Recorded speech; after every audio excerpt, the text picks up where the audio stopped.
Everybody, it is 8:16 and we will resume this meeting. We have completed our public comment. Oh, I'm sorry, Director Todd, can you have a roll call whenever the screen turns back on? Yep, there we go. Roll call, please. Certainly, Mr. Chair. Mr. Royster was on top of things, so she never doubted. Commissioner Bennett. Commissioner Daniels. I am still here. Commissioner Sparza is excused, although he did say he may join us virtually. I'll check to see if he is in virtual attendance. Commissioner Harrison. Present. Commissioner Lewis is also excused. Commissioner Russell. Here. Commissioner Smith. Present. And Commissioner Udabi. Present. Mr. Chair, Commissioners, you still have a quorum present. Sounds good. Thank you, Director Todd. As prior to our recess, we completed our public comment portion of the agenda. Next, we have unfinished business. We have 3 items this evening. The first, which will be taken up, is the consideration of the request of Wallet Development LLC to rezone land located at 4094 Duane Street, being the block bounded by Richton Street to the north, Petoskey Avenue to the west, Duane Street to the south, Homer Street to the east, from the current R2 two-family residential district zoning classification to the SD1 Special Development District small-scale mixed-use zoning classification. Mr. Fassini, welcome.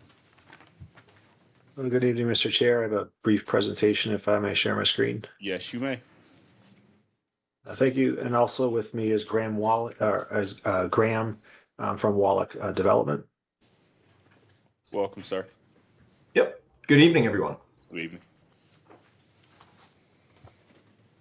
So good evening. The site is in City Council District 7 at the north end of the Narden Park neighborhood, abutting Russell Woods to the south.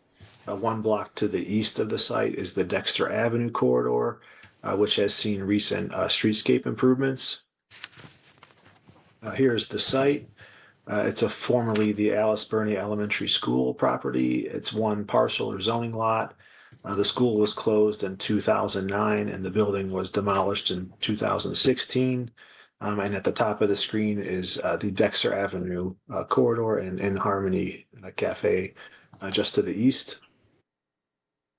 And here's the aerial alongside the zoning map. The site is zoned R2 and it's surrounded by R2 zoning. The block pattern in this area is to the north and south are the front faces of neighboring homes, and then to the west and east are the ends or the sides of the blocks of neighbors. So there's just some photos moving around the site. This is looking south at the site from Homer and Richton Avenue. There's a multifamily building to the northeast of the site, and then single-family homes to the north along Richton on the right of the image.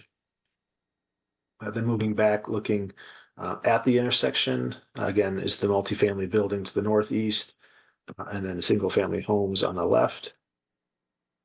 Moving further back at Petoskey and Richton, so the northwest corner of the site is on the right, and then more of those Richton Street homes are on the left of the image across the street. Just turning slightly to the right, looking at the site. In the distance is a tall multifamily building that's currently being converted to senior housing. And then this is looking north down Petoskey with the development site on the right, and then on the left, those end blocks of neighboring properties to the west. And then turning a little bit, looking north of the site back towards that northeast corner and the multifamily building adjacent to the site. So the proposal is for SD1, and this is to permit multiple family dwelling units. The current R2 zoning severely limits the site's development opportunities, and that would limit it to only 1 multifamily building with no more than 8 units. So for these smaller buildings, they would only be allowed to build 1 under R2, and then the multifamily senior building in Project 2 would not be allowed. The owner is the city of Detroit, and The Housing and Revitalization Department has selected an RFP response from the developer for acquisition and development of multifamily housing.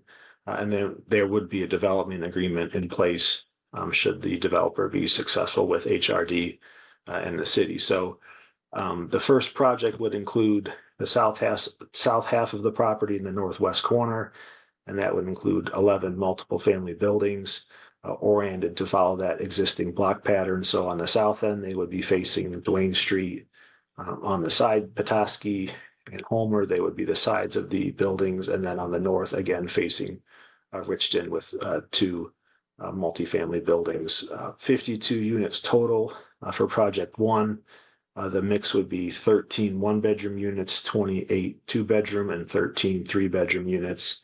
And there would be a clubhouse near Monterey Street and other features for that, for the facility. And then project two would be the senior apartment building in the northeast corner. So a 3-story, 53-unit building with access provided from Monterey Street. Previous plans showed access from Richton Street, which based on community meetings, the developer moved that access point from Richton to Monterey to be in line there to the east. Here are some conceptual building elevations. The type A building would be the biggest building for the 11 multiple family. There'd be 4 of these with 6 units each. And then for the type B building, there would be 4 type B buildings with 5 units each.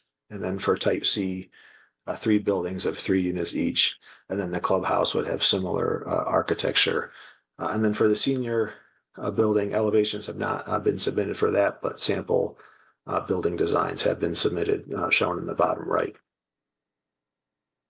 For master plan consistency, the site is in the Winterhalter master plan neighborhood, which is designated low density residential for this location.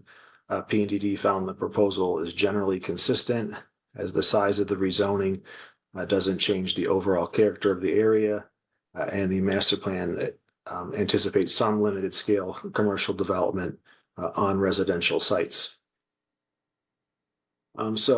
CPC has had the public hearing, and that's been closed.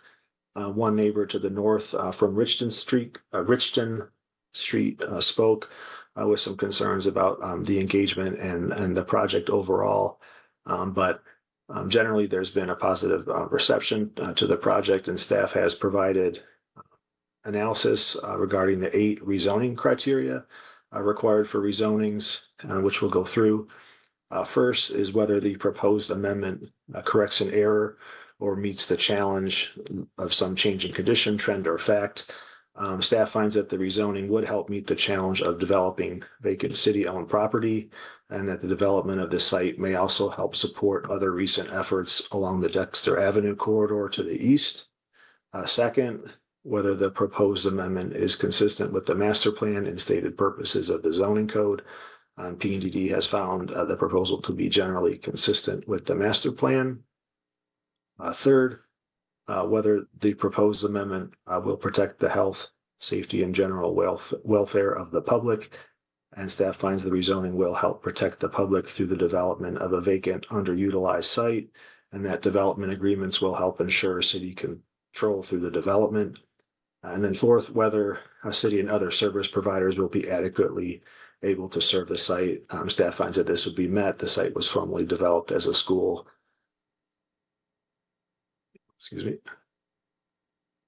5, whether the proposed rezoning will have significant adverse impacts on the natural environment, including air, water, soil, wildlife, and vegetation, and with respect to anticipated changes in noise and regarding stormwater management. Staff finds no significant impacts are anticipated as, the site was formerly developed. And 6, whether the proposed amendment will have significant impacts on other property that is in the vicinity of the subject tract. Again, buildings have been oriented to follow the existing block pattern. This is something the P&DD design team usually looks for with development proposals like this, and that the housing investment should have a positive impact on the area. 7, the suitability of the subject property for the existing zoning classification and the proposed classification.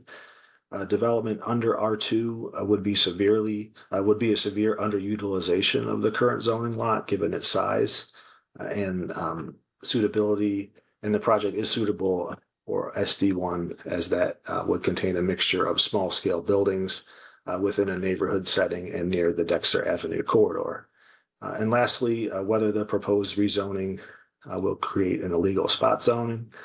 Staff finds that the proposal would not create an illegal spot zone, as it is generally consistent with the master plan, and denial of the request would not preclude the property from being redeveloped for other purposes. So that is all I have, Mr. Chair. And again, Graham with Wallach Development is online, but based on the staff analysis and report provided, we find that the proposal satisfies the approval criteria, and staff recommends approval. Thank you. All right. Thank you, Mr. Vizzini. And Director Todd, if you wanted to introduce our guest here. Mr. Chair, I will allow them to introduce themselves. Yes. Did not get the chance to alert Mr. Fazzini to the individuals who are also present in person. Good evening, through the chair and to the commission. I'm Debbie Fisher with Hope Village Revitalization. We're one of the development partners with Wallach and Presbyterian Villages of Michigan. Hi, I'm Lolita Williams. Good evening, commissioners. Thank you for the opportunity for us to be here. I represent Presbyterian Villages of Michigan. I'm the facilities analyst with this project, and we've partnered with both Wallach as well as Hope Village. Thank you. All right. So thank you, Mr. Vizzini, for the presentation and bringing this item back. I'll start with my fellow commissioners with questions. Looking to my right, Commissioner Udabi. Thank you, Mr. Chair, and thank you for the presentation so far. I would love for you to be able to speak to the design choices. I'm curious about how you came to this choice of different building types, what inspired your design, and the materials that you chose. Yes, please speak to that. Yeah, good evening, and through the chair, thank you for the question. I can speak a little bit about our design choices here. This project really came through a City of Detroit HRD RFP, and very early on in discussions with HRD staff, we as the development team were challenged to come up with something that looks different, more contemporary than perhaps a standard affordable housing style development might look in the city. And that was really echoed through the PPR process and working with some other city departments as well. So we challenged our architect to provide something or to come up with a concept that would meet those sorts of guidelines, while also, of course, being cognizant of the resource constraints that unfortunately affordable housing projects have to contend with. So this is certainly a first draft of elevations. I think we have some work to do. The city departments have provided feedback through the PPR process, and we'll work with our architect to incorporate that. But the challenge and kind of our guidance was to go in a more contemporary direction. Yeah, thank you for speaking to that. I can definitely see a more contemporary direction in here, and I appreciate you giving some context to how these decisions were made. I was curious because I was looking at the surrounding neighborhood of the homes that exist there, and they are in a very common Detroit fashion. A lot of, what do you call it? I don't know the proper term, but okay, I'm going to skip that thought, but also very brick forward. And it reminds me of a lot of Detroit housing stock. And so it feels like this development would really stick out in a way that feels concerning to me about the character of the neighborhood and like the aesthetic character of the neighborhood. I do think that it is very interesting to think about adding some use to this blank space. So I appreciate hearing your design and that you went through the proposal process for this. And I also, yeah, I think I'm just concerned a little bit about how different these buildings look. Again, I understand it is intended to be contemporary, but it feels quite stark to me. So maybe my second question is, can you speak more to the affordable housing that will be in this project? What are the numbers? Yeah, definitely. And I'm just gonna look here on my screen on the side. But we're looking at a mix of incomes from 30% AMI up to 80% AMI with an average below 60%. So, meeting the guidelines of the low income housing tax credit program administered through MISHDA. As far as the mix of units and how that affordability comes down, there would certainly be a large component of units in both the family townhome phase and in the senior phase that are at that 30% AMI level. So it's about 25% of the units across both of those phases. And there would additionally be a total of 16 project-based voucher units. So those are serving, folks even below 30% AMI in some cases. Beyond that, we're targeting potential units at 50% AMI, 60%, and potentially up to 80%. Though working with our market study analysts to make sure we get a unit mix that works, that's marketable, and that meets the needs of the community in a way that's sustainable. Yeah, thank you so much. Thanks for giving additional context to that and what your project will entail. I can understand that projects that are for affordable housing can have some more financial restraints. And I recognize that all people deserve quality housing. And I just wanted to check in with you a little bit more about that. So I think for now, I don't have any further questions. Thank you. Thank you, Commissioner Darby. Commissioner Harrison. Oh, you're good? I don't have any. Okay, I apologize. Commissioner Russell? Yep, go right ahead, Commissioner Russell. Thank you, Chair. And this is for Mr. Fazzini. With SD1, besides housing, what type of what kind of community uses are included by right?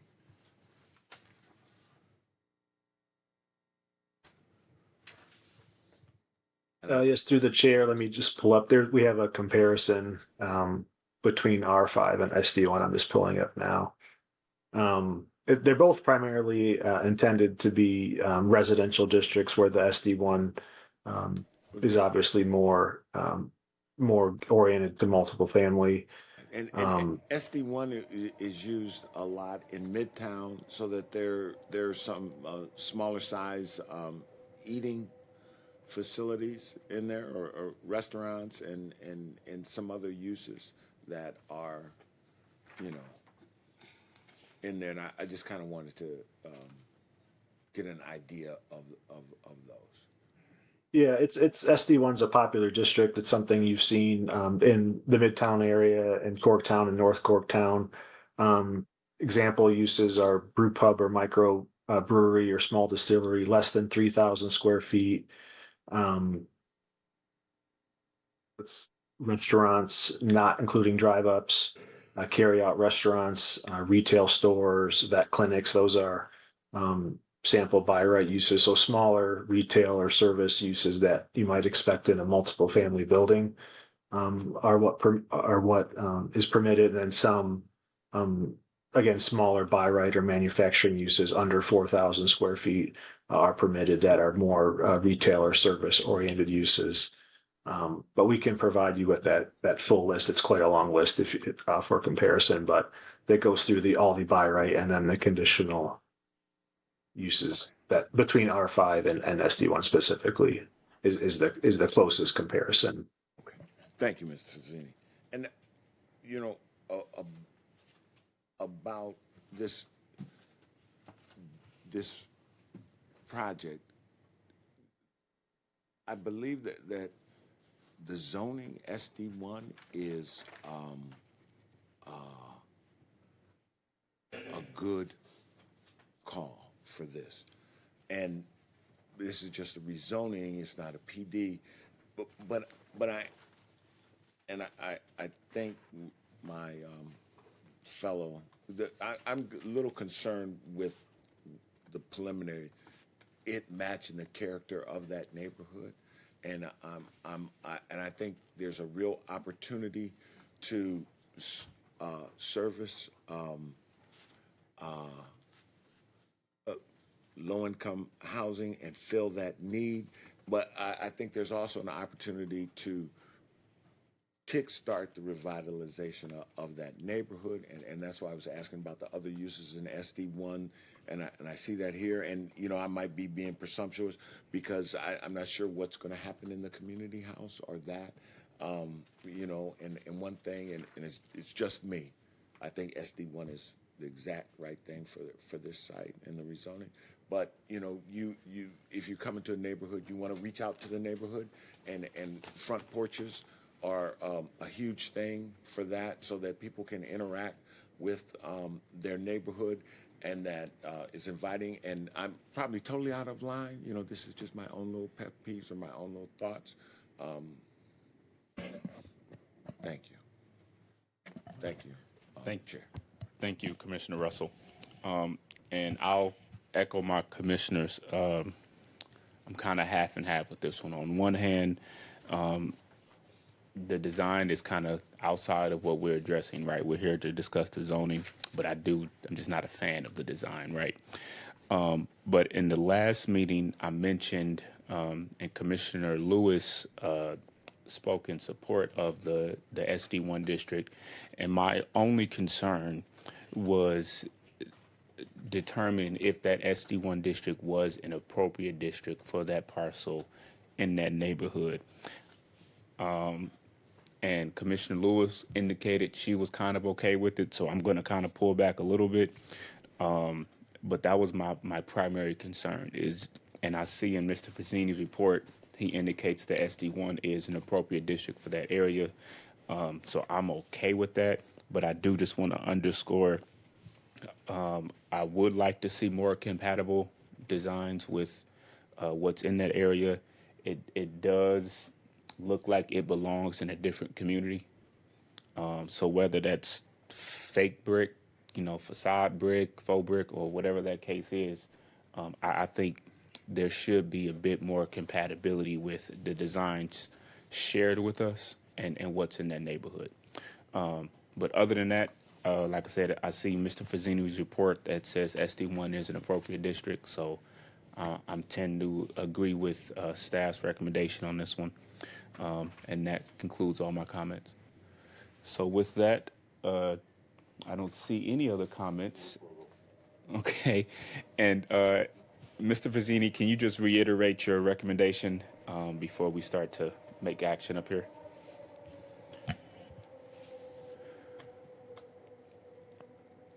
Yes, through the chair. So staff finds that the proposal satisfies the approval criteria based on the staff report and recommends approval. Okay. Commissioners, you've heard staff's recommendation, so I'm looking for a motion. Thank you, Commissioner Daniels. Do we have a second motion? Support. We have a second in support. All in support of approving staff's recommendation for the rezoning as presented, indicate your support with the sign of aye. Aye. Fine. Aye. And all in opposition, sign of nay. All right, there are no nays. The motion passes. Congratulations. All right. Mr. Fazzini, can you close us this item out with some next steps, please? Yes, through the chair. So our next steps are finalizing the legal description with DPW and then the ordinance with the law department for submission to city council. At that point, there would be a public hearing scheduled with the Planning and Economic Development Committee, on which we do not have the date for that yet, but if people would like to know that date, they can reach out to us or follow the council calendar. And then at that point, there'd be a public hearing similar to this here, to the past hearing for this proposal at the committee, and then at that point it would potentially proceed to city council where the final approval or decision action would be made at a later date. Okay. Thank you. We look forward to hearing as this moves forward. All right. Thank you. Thanks for coming. Thank you. I appreciate it. Thank you. All right. Moving on to our next unfinished business item. We have the consideration of the request of Patrick Lynch to amend Article 17, Section 5017-9, District Map Number 8 of the 2019 Detroit City Code, Chapter 50 zoning, to show a B4 general business district zoning classification where a R3 low-density residential district zoning classification exists at the property commonly known as 656-662 Melbourne Street, generally bounded by Melbourne Street, Oakland Avenue, Mount Vernon Street, and Kingsley Street. The proposed rezoning is being requested in order to allow for the installation of a HVAC system and outdoor lounge expansion to the adjacent Schvitz Health Club. And Mr. Jeffrey, will you be assisting us with this item this evening? All right, whenever you're ready. Thank you. So, as a recap, as you mentioned, this is regarding the building and the property adjacent to the building commonly known as the Schvitz Health Club Health Club Center, and they are proposing a rezoning from R3 to the B4 zoning classification. And largely, the request is being considered, as you mentioned, to allow for an HVAC system to be installed on the parcels just west of the site, and then also for an expansion of a lounge, of a lounge area for the establishment. Just giving a quick recap so that you can see again where the area that this is located. We've given a full presentation on this at our last meeting, but just to reorient you, this is in the North End neighborhood, just off of Oakland Avenue. These are the two parcels in question, as you can see on the screen. And if someone could help me promote Mr. Bradley Garand, who's just joined. He's representing the petitioner team. But again, as you can see, the two parcels just west of the building that exists as the Schvitz, shown here. These are the two parcels in question that are proposed to be rezoned to B4. I do want to note that the parcel, I believe you can see my cursor, but the parcel here that my cursor is on is a home that the petitioner also recently purchased. And the purpose of that was to serve as a buffer to give additional space between any residential and the proposed area for the expansion. Again, this is just showing that particular street and what it looks like. This is the Schvitz over to the top left. Then you can see looking down Melbourne Street, the homes that are just west of the Schvitz and the parcels in question. And then this is looking across the street. You can see an area that is being used for shared parking for the Schvitz. That's in conjunction with the church just across the street. But this just gives a sense of what's in the area. As it relates to the master plan, we saw that we can see here that the master plan for those two parcels proposes that it be the future general land use was considered as neighborhood commercial. So that's interesting that even back in the time, back in 2009 when this master plan was adopted, those two parcels were considered to be ripe to transition to commercial activity. And those are the parcels in question. They did receive 2 letters of support, but as you note, if you look in your email or in your packet, actually your packet, you should have the letter. We did receive a letter of opposition subsequent to the public hearing.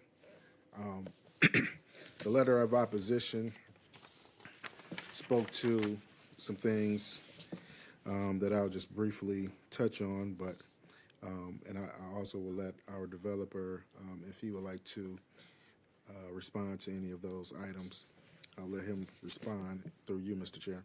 But the letter of opposition spoke to generally that the resident felt that the Schwitz is not inclusive, that it's barred many people from being able to take part in the activities that take place there. They didn't feel that the neighborhood is allowed to visit the Schwitz or take part in those activities. They also had concerns or issues about the potential HVAC system being proposed and felt that it's going to create noise pollution. And then they also had concerns about the expansion of the lounge area or the deck and thought that that would also bring in noise.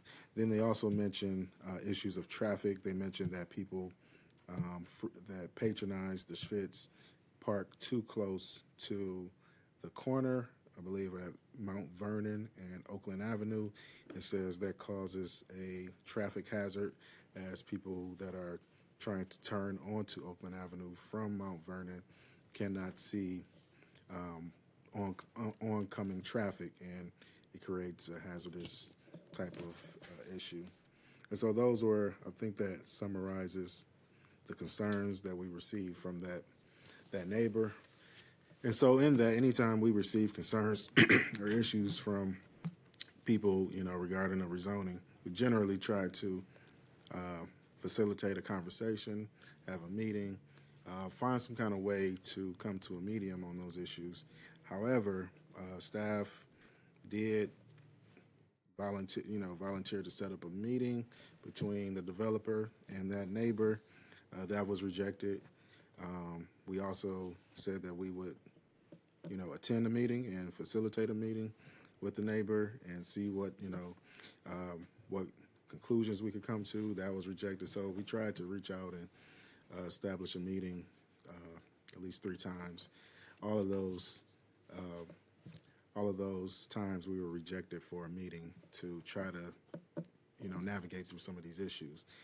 Therefore, there's not much we can do if someone is not willing to talk to us or the developer. However, we did discuss these issues with the developer to try to see what they could put forward and how they would respond to the concerns.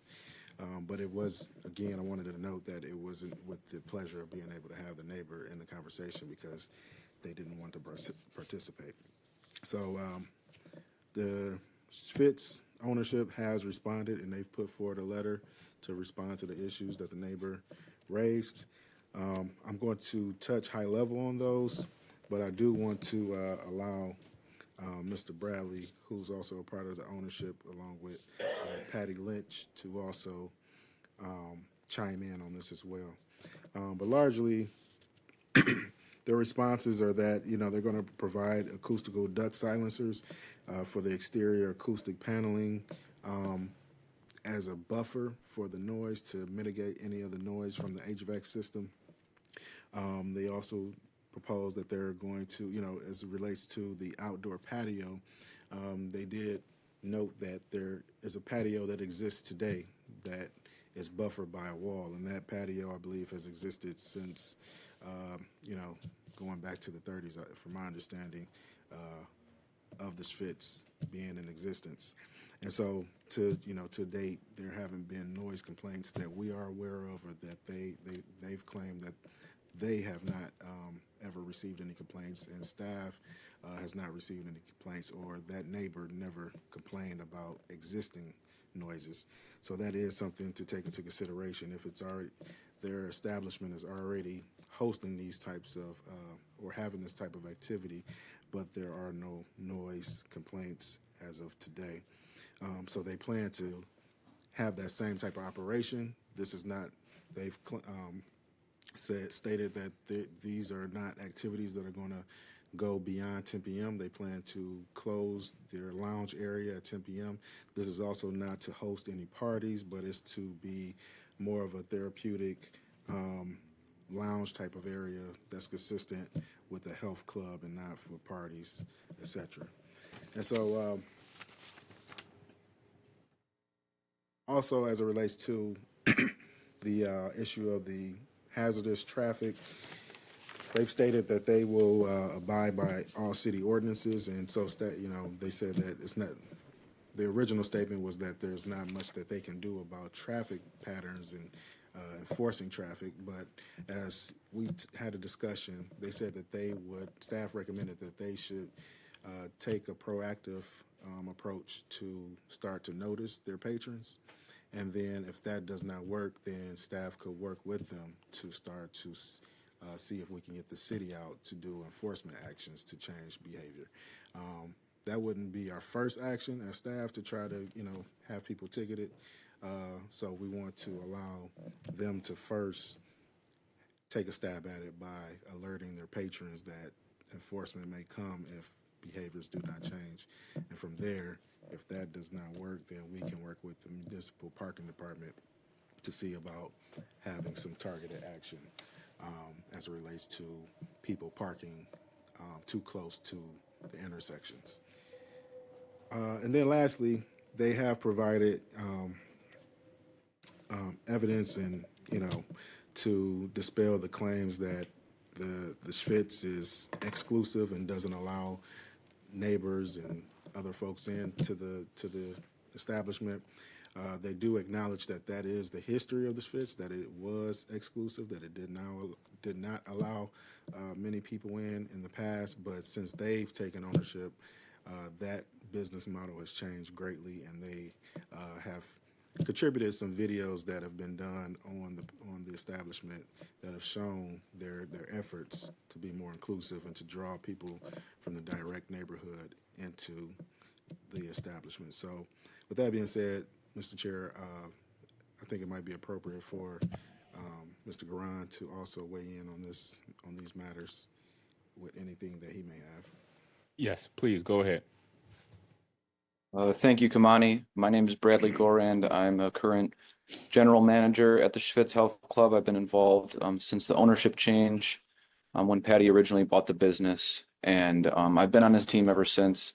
I think that Kamani did a great job of covering all the main points. We were disappointed that we're unable to have a direct conversation with the neighbor, and I suppose the most sensitive issue of all the issues is that the history of the Schwitz is not exactly a positive one when it comes to its relationship with the neighborhood, and more than anything, we'd like to make sure that everybody can rest easy knowing that we do have a very good relationship with the neighborhood at large, and that not only have we not gotten any noise complaints in relation to the activity at the building, but the HVAC units that are being proposed are going to be, sound dampened with panels to, the maximum extent that the coating will provide. And that's already, in our phase 2 and phase 3 plans going down the line pending this rezoning process recovery. So those are the only other two things I wanted to mention after what Kamani said, but if you have any other questions or comments that I can help out with, please feel free. All right, thank you. And thank you, Mr. Jeffrey, for bringing this item this evening. We'll start with fellow commissioners. Commissioner Daniels. Thank you, Mr. Chair. Real quick, I don't know if it was ever mentioned at previous meetings, but what is the total capacity for the Schwitz? Through the chair, I will let Mr. Garan speak to that. The total capacity of the Schwitz is 120 persons. 120. Okay, thank you. Thank you, Commissioner Daniels. Commissioner Udabi. You're welcome. Thank you, Mr. Chair, and thanks for your presentation. To staff, I'm curious because I'm looking at the map of what is hoping to be rezoned into a B4, and I'm noticing that it is extending off Oakland Avenue to the west. And directly south of it, it is still R3. Does this feel like a spot zone concern, or can you just speak a little bit more to that? Having just another extra piece of B4 in there. Definitely. Through the chair, and that's a good question. Generally, when we look at spot zoning criteria based on past case law, it's typically determined. One, I want to say is somewhat subjective, and a lot of times it's not established until something is taken to court and the courts determine that it's spot zoning. But based on past case law and criteria that we generally go by, one, the biggest criteria is the master plan. If something is consistent or non-consistent with the master plan, can determine spot zone. Two, it also takes into consideration sort of an undue or when someone is given special privilege over other surrounding property owners. So if we were to, for instance, say that this person can rezone, but nobody else in this area can rezone, when it's giving somebody heads up, maybe a business over another business, that could be help in the consideration of something being determined as spot zone.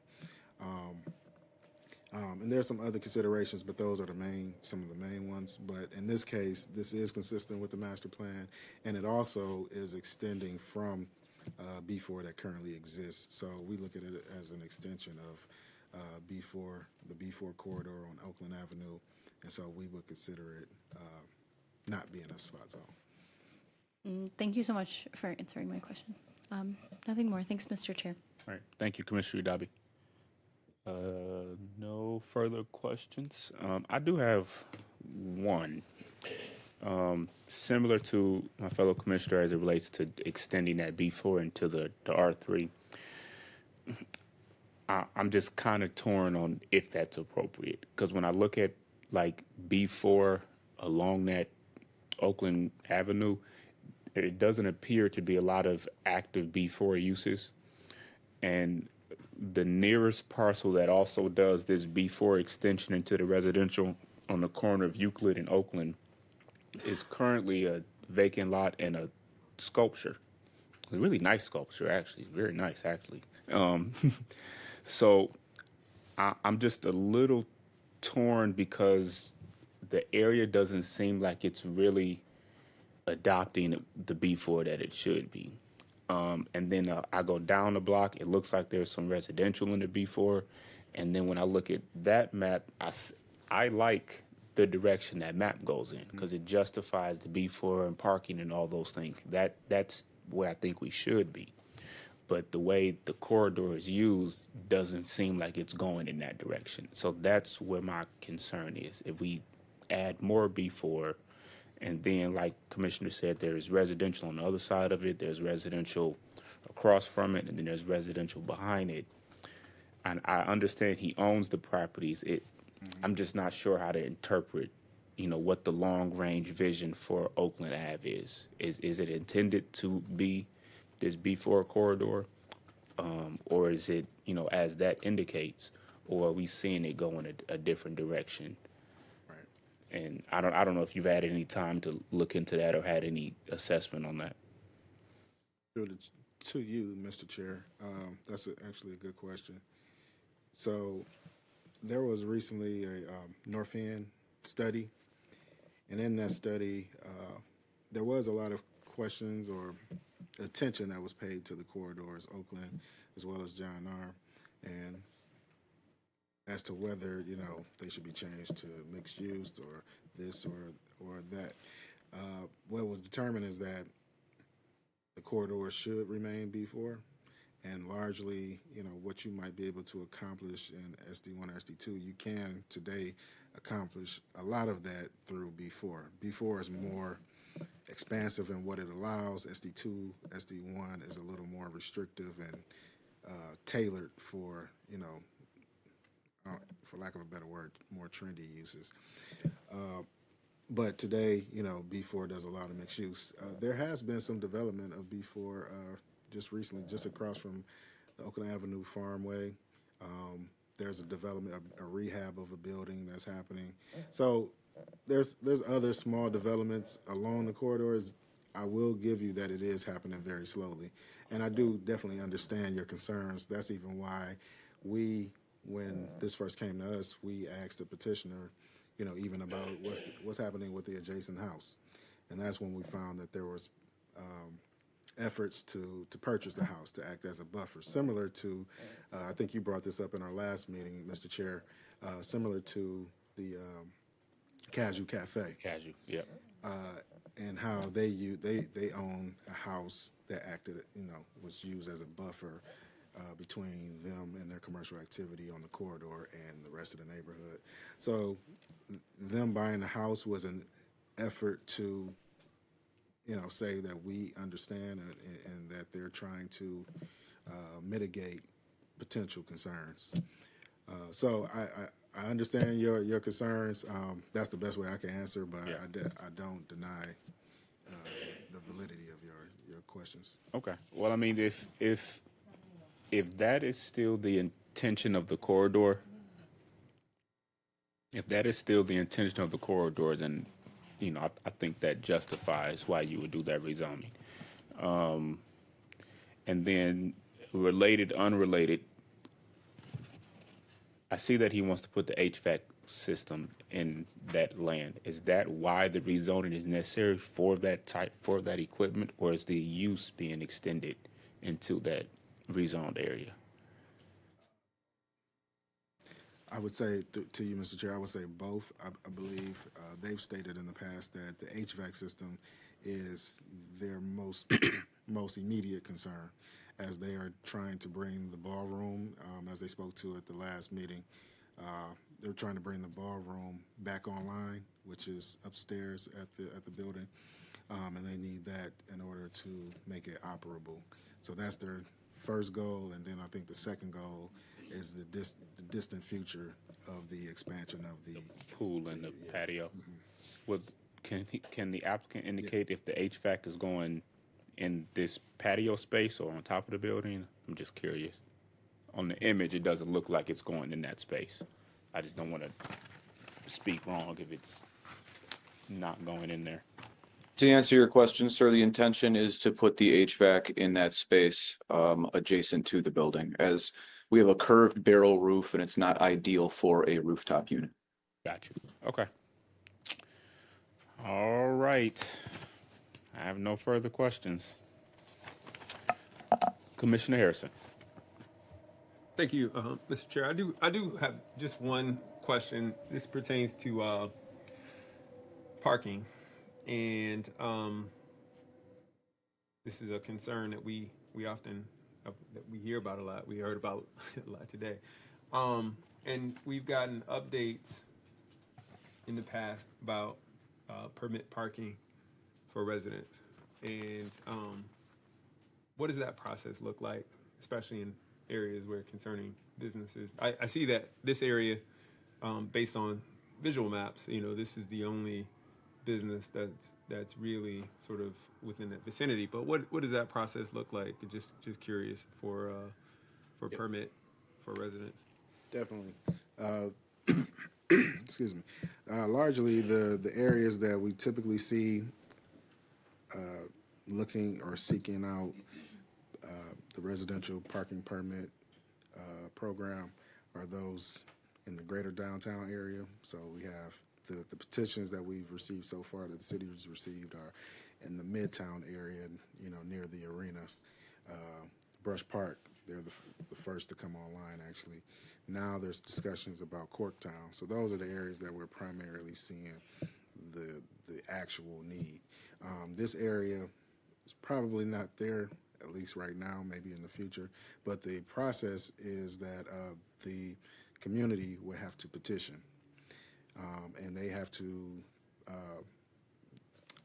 provide evidence or provide a petition and they have to get so many signatures. I believe 65% of the neighbors in the area, they have to establish or propose the block faces that they want to be residential permitted parking. And so they make their proposal, they submit the petition with the signatures of the residents that are 65% of the residents that are within those zones that they're proposing. Then it's submitted to the clerk's office. It's reviewed by the Municipal Parking Department and DPW, Department of Public Works.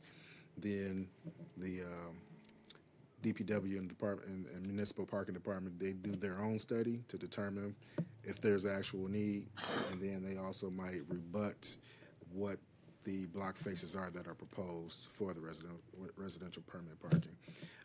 And then there's a community meeting that's held, a meeting in the community, and then there's also a public hearing at City Council, and then it could generally finally be established, after there's evidence of support and residents, and it goes fairly smoothly and is determined to be favored by the community. But largely, there's also a track where the city can also proactively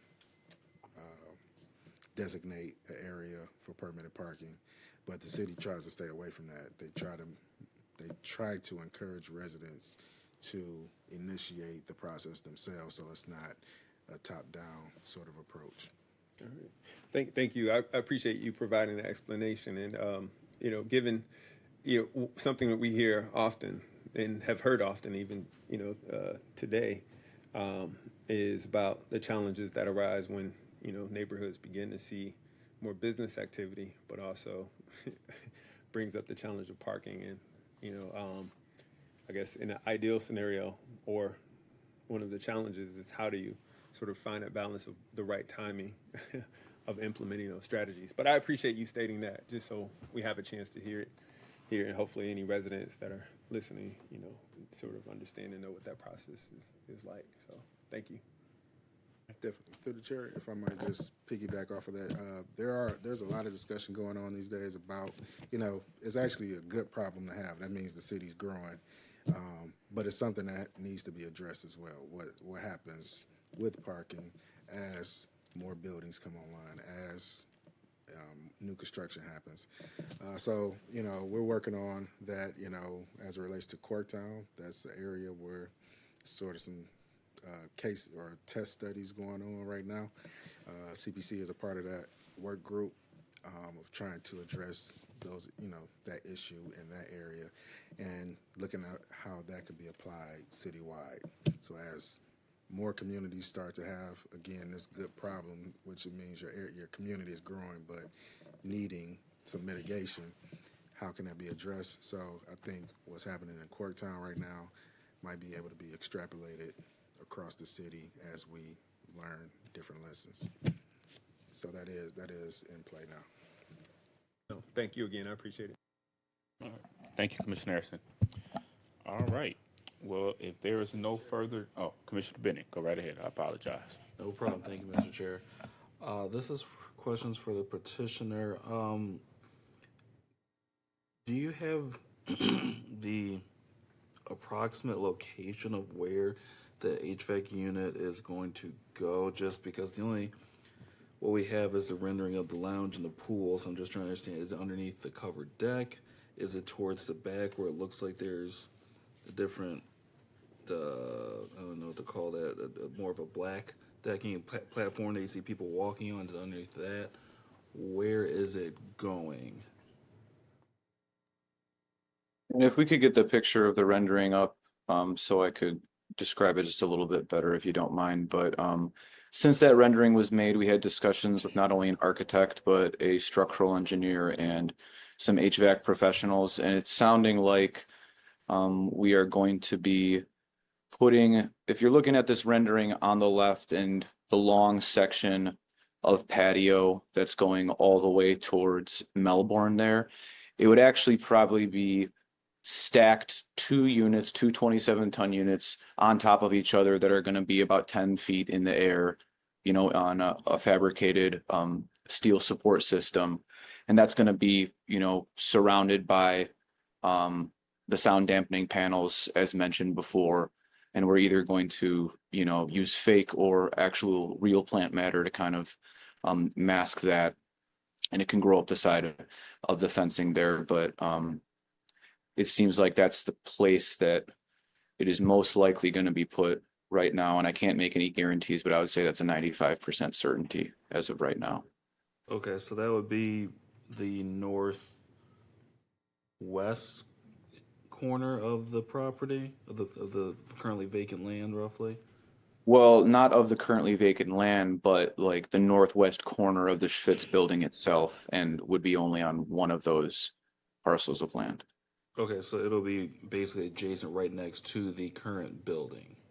So if you look at the picture on the right there, that corner where that rendered deck is, Yes. just picture 2 units right on top of that, surrounded by fencing, right in that spot on the corner of that. Okay. All right. Okay. Thank you. And so it's gonna be surrounded with paneling to mask the noise. Okay, so that's gonna be 2 27-ton units. That's the current spec'd out units that we have from our HVAC contractor. We are in the process of vetting multiple contractors to get the best deal. So it could vary anywhere between, 2 20-ton to 27-ton units from what I understand. Okay. And they'll be furnishing the appropriate paneling, or that'll be a different contractor. That will be the same contractor.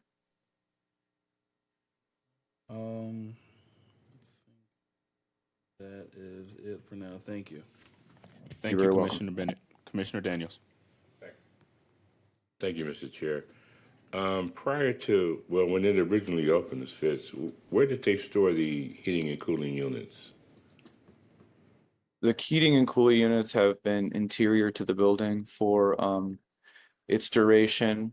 Currently, and actually that picture on the right illustrates it the best. There's 3 in the wall units that are kind of in the bottom corner of the visible part of the building in that picture, and that takes care of heating and cooling the main floor. The basement pool area where the 2 saunas of the pool are, that is not climate controlled at all. The heat that comes off of the saunas more than adequately heats the space down there, and heats the upstairs floor as well. And as far as the second floor goes, that hasn't been, used, and we're currently, doing the construction for that. But HVAC, it has only been storage for a very, very long time. If you go back through the history of the Schwitz in the 40s or the 50s, there was a fire up there, and there is still evidence that there was a fire that exists that you can check out and see for yourself. But since that fire, that whole upstairs area has just been used for storage up until it was bought by Patty Lynch. Okay, so how large were those units? Do you know how large those original units were? The original units, I can't speak to any HVAC technology of that era, though. My assumption, and I'm no expert, by the way, so please forgive me. I don't want to trip over myself here, but if it was the 1940s, I would have expected that there would have not been air conditioning. And I don't know if that technology existed yet for that sort of space. And it would have been a boiler with radiant heat and radiators up there. And there is some evidence of that up there as well. But the boiler's long gone. And from talking to some of the patrons that have been coming there a very long time, there hasn't been a boiler in the building, since the 70s or the 80s. Okay. Yeah, I'm just concerned about the noise factor, even though you say you're going to have these panels to kind of drown it out. How close? I'm sorry, go ahead. How close to the residential area will this HVAC system be? Well, and Kamani, you might have to help me out on the actual, measurement of the lot itself, but the adjacent house right there, that's in the picture is the house that is owned by Patty Lynch and, by our business. And then the closest house to the units would be across the alleyway on the south side of the building, And that would be actually a home that's located on Mount Vernon. Okay. Okay, yeah, that was my only concern, is the noise factor from the heating and cooling system, as well as any type of outdoor activity that may have music or other type of entertainment, and how it would affect the neighbors. Thank you, Mr. All right. Thank you, Commissioner Daniels. Thank you. All right. Well, if there are there any more questions? I don't see any. Okay. Mr. Jeffrey, can you provide us with a staff recommendation? Yes, Mr. Chair. And as I provide the recommendation, I do want to note that without an establishment having, a permit for outdoor events or entertainment, they wouldn't be able to project over a certain number of feet. So I think that issue, as far as outdoor parties or anything, although they have stated that they don't plan to do that, I believe that even if they were to deter from that, without the proper permitting or special event permits, they wouldn't be allowed to do that without being, subject to enforcement by either law enforcement or the buildings department. So I wanted to say that as that's something that has come up, amongst us as well as staff. But with that being said, I believe the staff's recommendation is in our report, that after analysis and looking at the zoning criteria, which is found in section 50-3-70 of the chapter 50 zoning ordinance, staff recommends approval of this as it is in conformance with the city's master plan. The developer has provided mitigation plans for some of the issues that have been brought up. We believe that this is in conformance with those criteria, and also they have shown support from surrounding community, even with the objection of one particular neighbor. So staff does recommend approval at this time. Okay. Thank you, Mr. Jeffrey. And commissioners, we have heard staff's recommendation, so I would entertain a motion on action.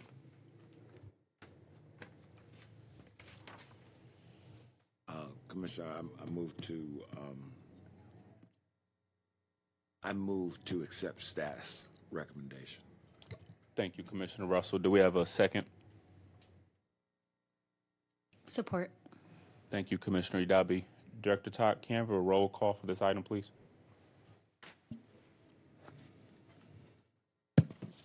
Certainly, Mr. Chair.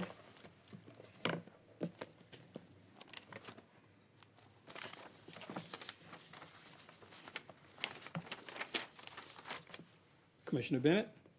Support. Commissioner Daniels?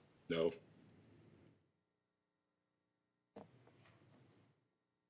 Commissioner Harrison? Support. Commissioner Russell? Support. Chair Smith?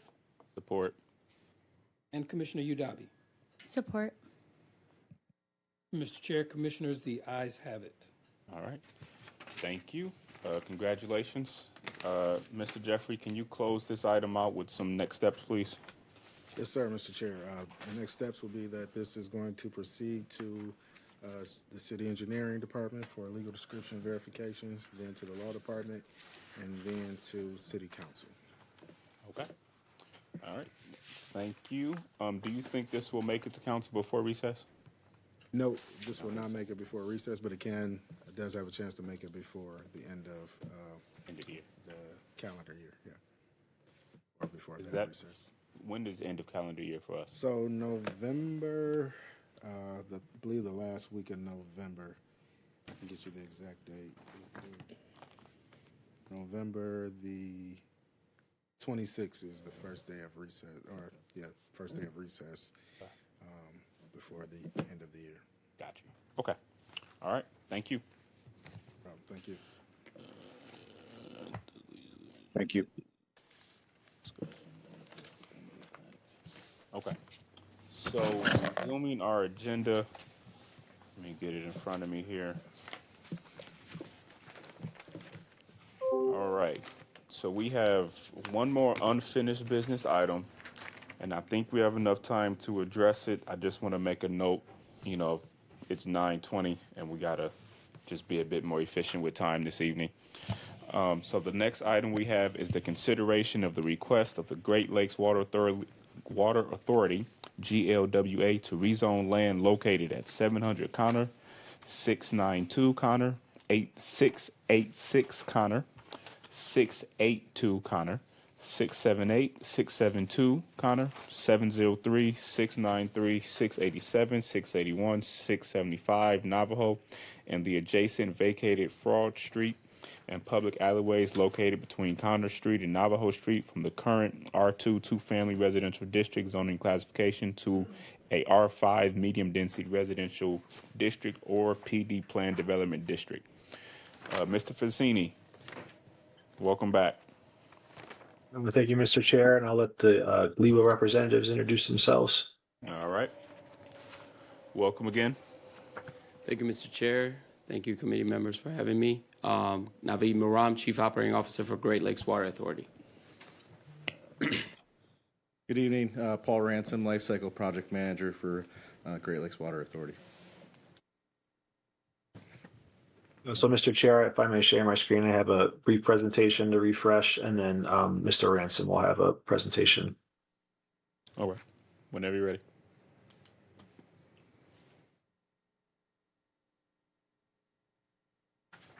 So the request is in City Council District 4. It's in the Jefferson Chalmers neighborhood.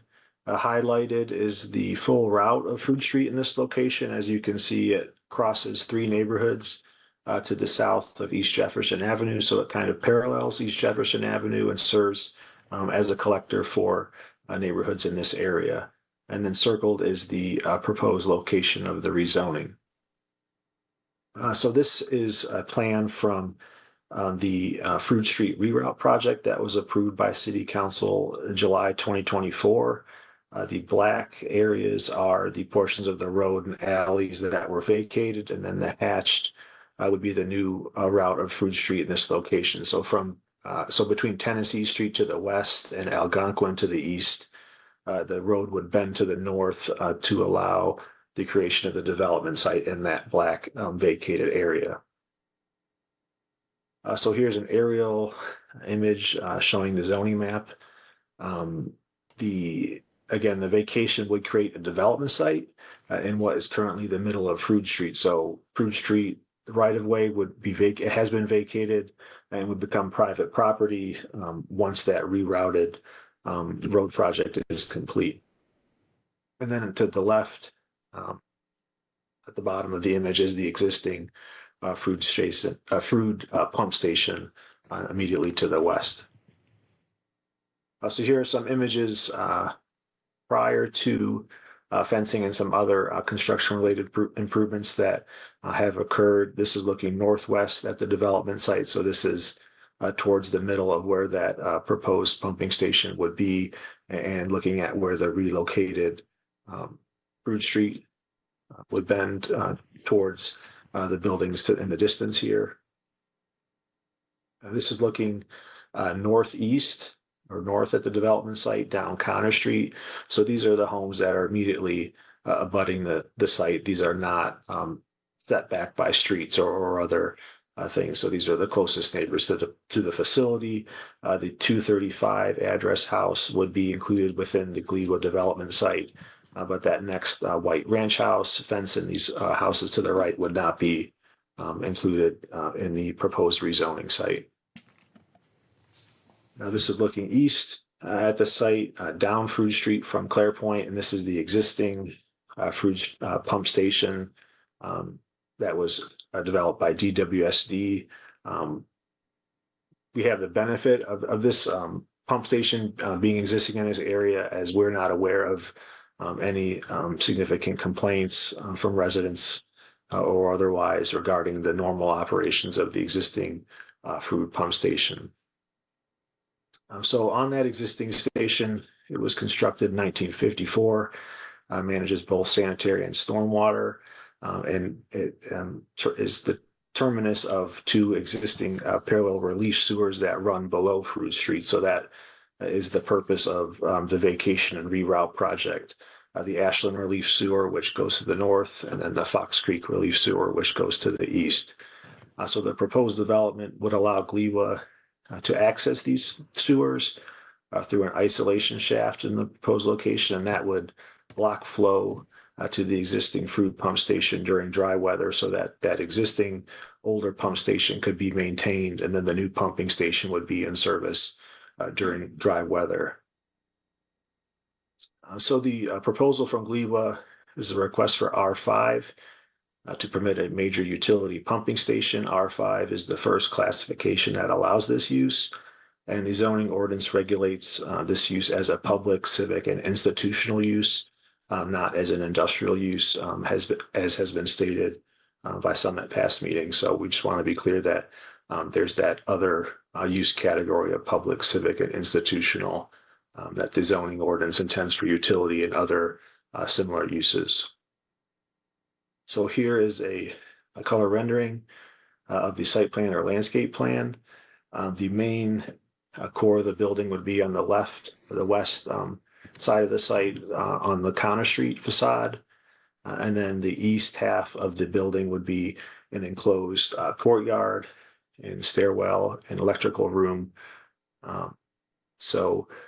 Parking loading would be to the south. The site would be secured with fencing and gated parking lot access with landscaping around the perimeter of the fence, and some stormwater internal to the site and some stormwater improvements external to the site.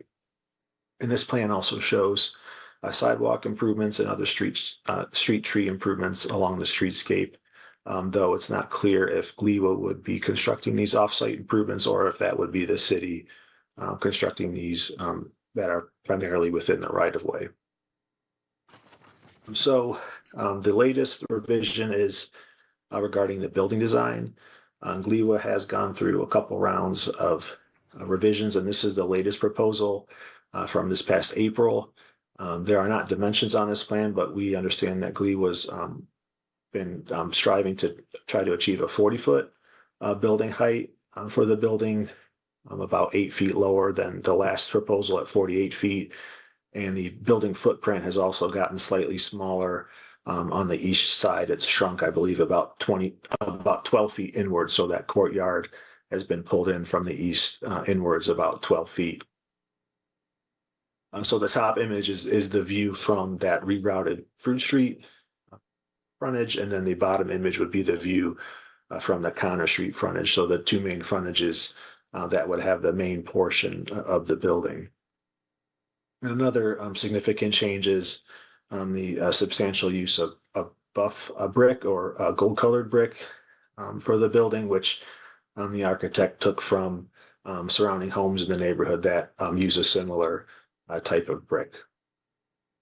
So as far as master plan consistency from the P&DD letter, the proposed pumping station is essential infrastructure that supports the surrounding residential area and directly advances the broad goals of the master plan. The PDD rezoning for this use is consistent with the master plan of policies for promoting public health, safety, and infrastructure investment. And P&DD finds that the proposed PD rezoning is appropriate and not inconsistent with the intent of the master plan of policies.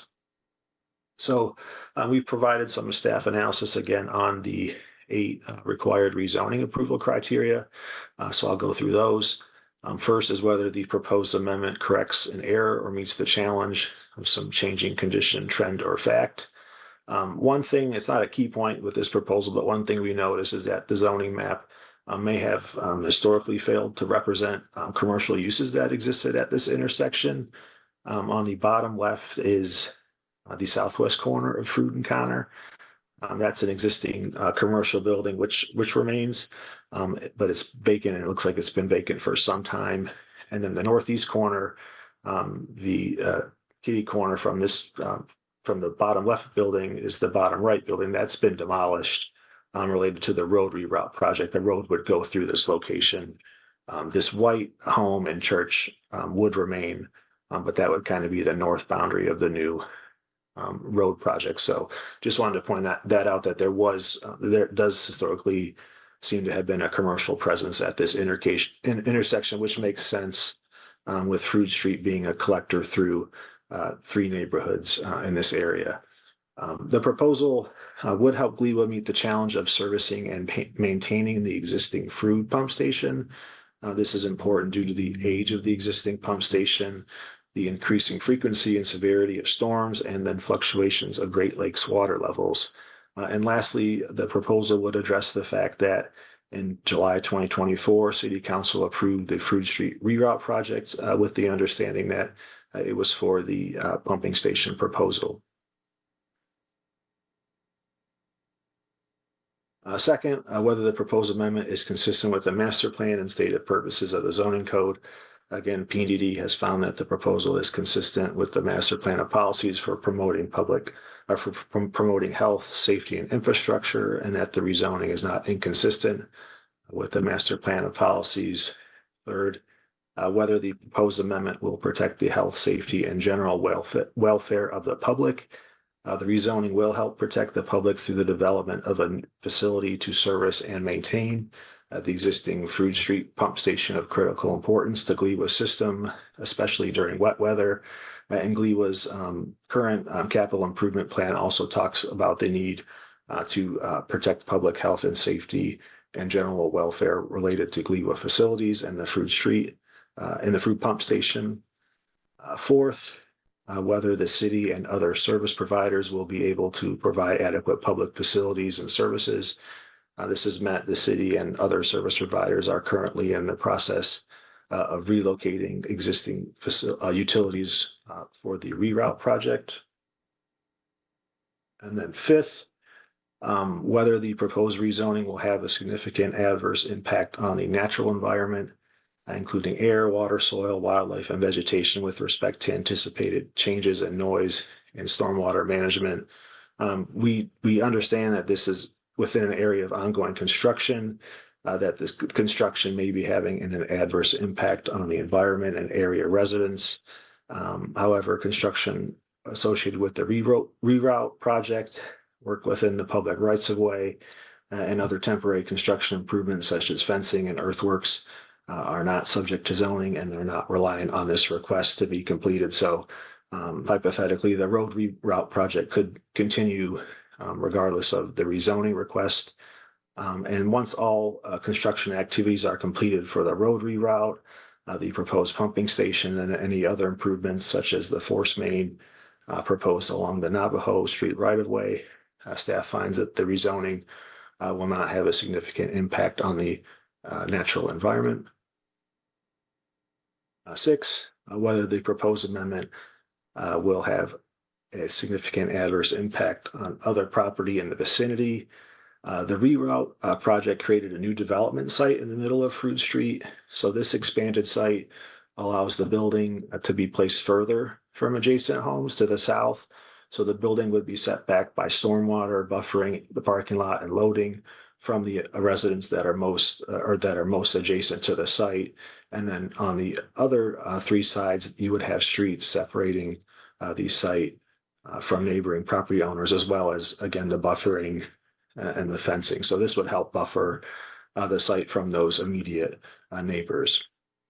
Seven, the suitability of the subject property for the existing zoning classification and proposed zoning classification. We find this is met as the PD district is designed as a flexible district that is required to be compatible with its surroundings. And then 8, whether the proposed rezoning will create an illegal spot zone. Staff finds this would not create an illegal spot zone, as the proposal is generally consistent with the master plan, and denial of the request would not preclude the property from being redeveloped. So there are additional findings for PD approval criteria that I'll try to go through very quickly so I can turn it over to Gleewa. But first is whether the subject site covers 2 acres. This was an error in the staff report. This site is less than 2 acres, so CPC would need to waive this requirement if approval is desired. Otherwise, it can be planned and developed as an integral unit. 2, that no other zoning district classification would be more appropriate. The PD district is designed as a flexible district that would require compatibility, and the PD would give the city more control than R5. Third, that the development will result in a recognizable and substantial benefit to users of the project and to the city.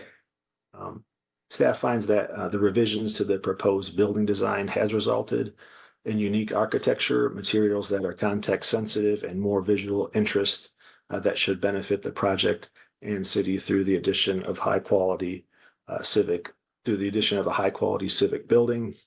And then fourth, whether the proposed PD is appropriate in this location. The proposed location is near other existing GLEWA facilities immediately to the west. And at past meetings, GLEWA has stated that the proposed location is necessary based on the location of the 2 relief sewers and the existing fruit pump station. 5, whether the proposed PD responds to the intent of the Michigan Zoning Enabling Act. Staff finds this criteria is met. 6, that the proposed type and density of use shall not result in an unreasonable increase in traffic or use of public services, facilities, and utilities. The proposed development is not expected to generate an unreasonable increase in traffic and should not place a burden on surrounding land. These are fairly low activity type uses similar to the existing pump station to the west, so there shouldn't be a substantial traffic or employees coming to the site, and it's not open to the public. 7, that the proposed PD is consistent with the master plan. Again, the P&DD department found that the project is appropriate and not inconsistent with the intent of the master plan of policies. And then 8, whether uses and structures that are planned for the PD district comply with all development standards. So site plan review of the PD should occur at a later date once a complete and matching development plan set has been submitted, including a dated site plan and elevations that match the floor plan and proposed landscape plan. So GLEWA has been lately revising the architecture plan and the floor plan. Again, the building has gotten a little bit smaller. So with that, the site, we want to make sure we have an accurate site plan, accurate landscape plan, just a matching complete plan set prior to the development or site plan details being submitted for final development plan review. So CPC staff supports preliminary approval of PD zoning instead of R5, subject to that complete plan set being submitted.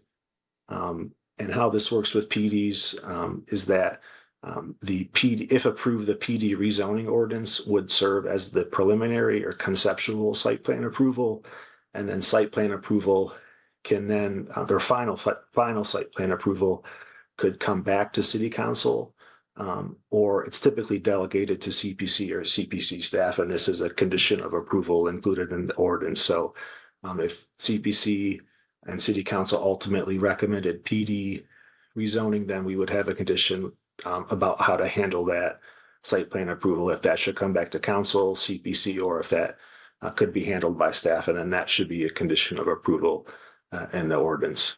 And then to recap, before I hand it off to GLEWA, we have received in the past letters from the District 4 Community Advisory Council, and then more recently today from the NAC or NAK Block Club, both in opposition to the proposal. And we have, as you're aware, received some substantial opposition from the community to the project. There have been meetings since, or for over a year since early last year when the Rotary Route project was first considered. So there has been several rounds of meetings. So there has been extensive community engagement. We've been involved in some of that, but we understand the frustrations by residents. So that's all I have, and I'll turn it over to the GLEWA representatives. Thank you. Thank you, Mr. Fazzini. And whenever you're ready. Thank you, Mr. Chair.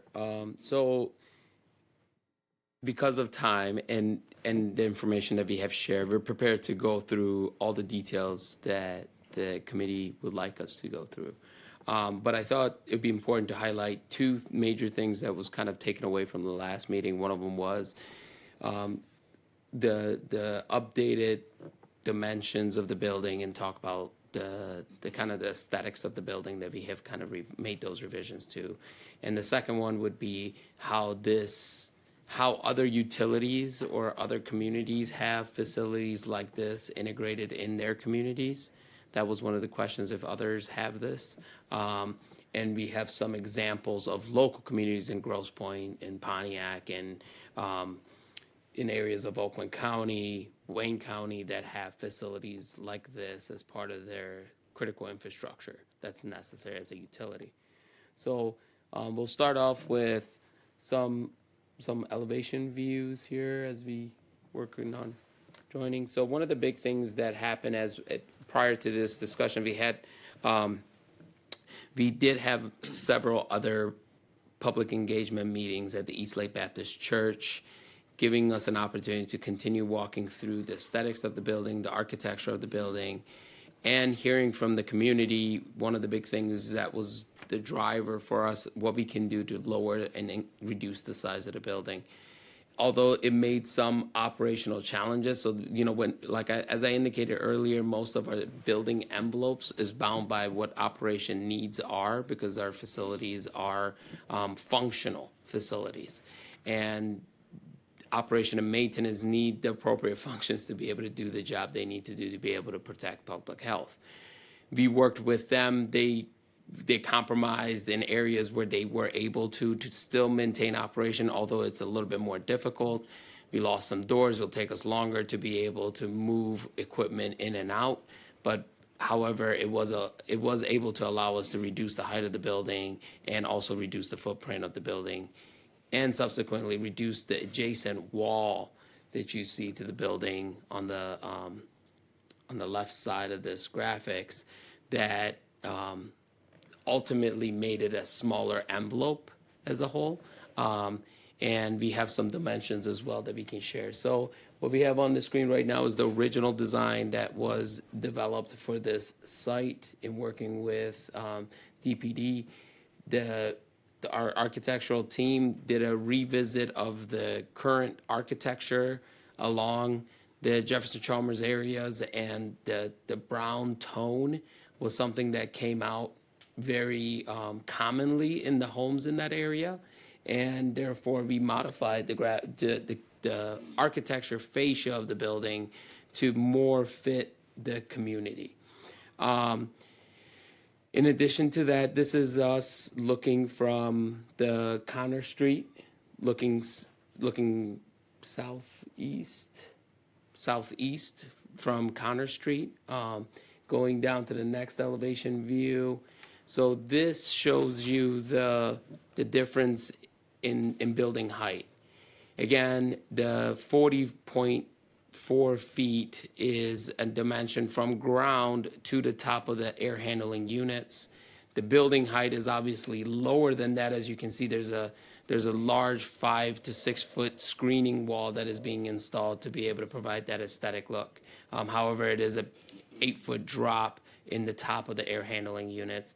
Similarly, you can see the wall on the left side, which is a screening wall that kind of covers the emergency generators that's in the courtyard, provides soundproofing. That also was able to drop and shrink from 16 feet to 12 feet and down to 4 feet from height. So that allowed us to still maintain the screening, but reduce the building height. Continuing on to the other elevation views, now you can see that the top of the screening is down to 37.5 feet. Just looking at a couple different profile views within the building. One of the comments that has come up is windows. If additional windows can be added to the building, that is something that we are continuing to work with DPD, our architect, and CPC to make sure that we are able to install the necessary windows to be able to ensure the security of the building, but also the aesthetics of the building that could accommodate the residents in the area to the best aesthetics that we can. finally, going down to this graphic, this kind of shows a representation of what the normal residential homes look like in the area. Some of the heights of the residential homes in the area are ranging around 26 feet. So although we are still larger than the residential homes, this kind of drives to one of the comments that we heard last time we were here, which is why can't we make this building appear to be more residential-like?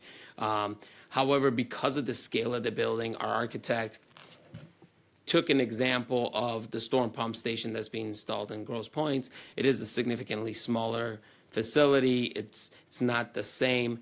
However, to just kind of show that scale, to build something in that type of magnitude it would not be feasible for that. So therefore, because of the footprint of the building, it does require it to be more boxy, if you may, than trying to make it a residential home appearance for this site, based on our architect's experience and also research that was done throughout other utilities to see what type of facade could be done that would accommodate this size scale facility.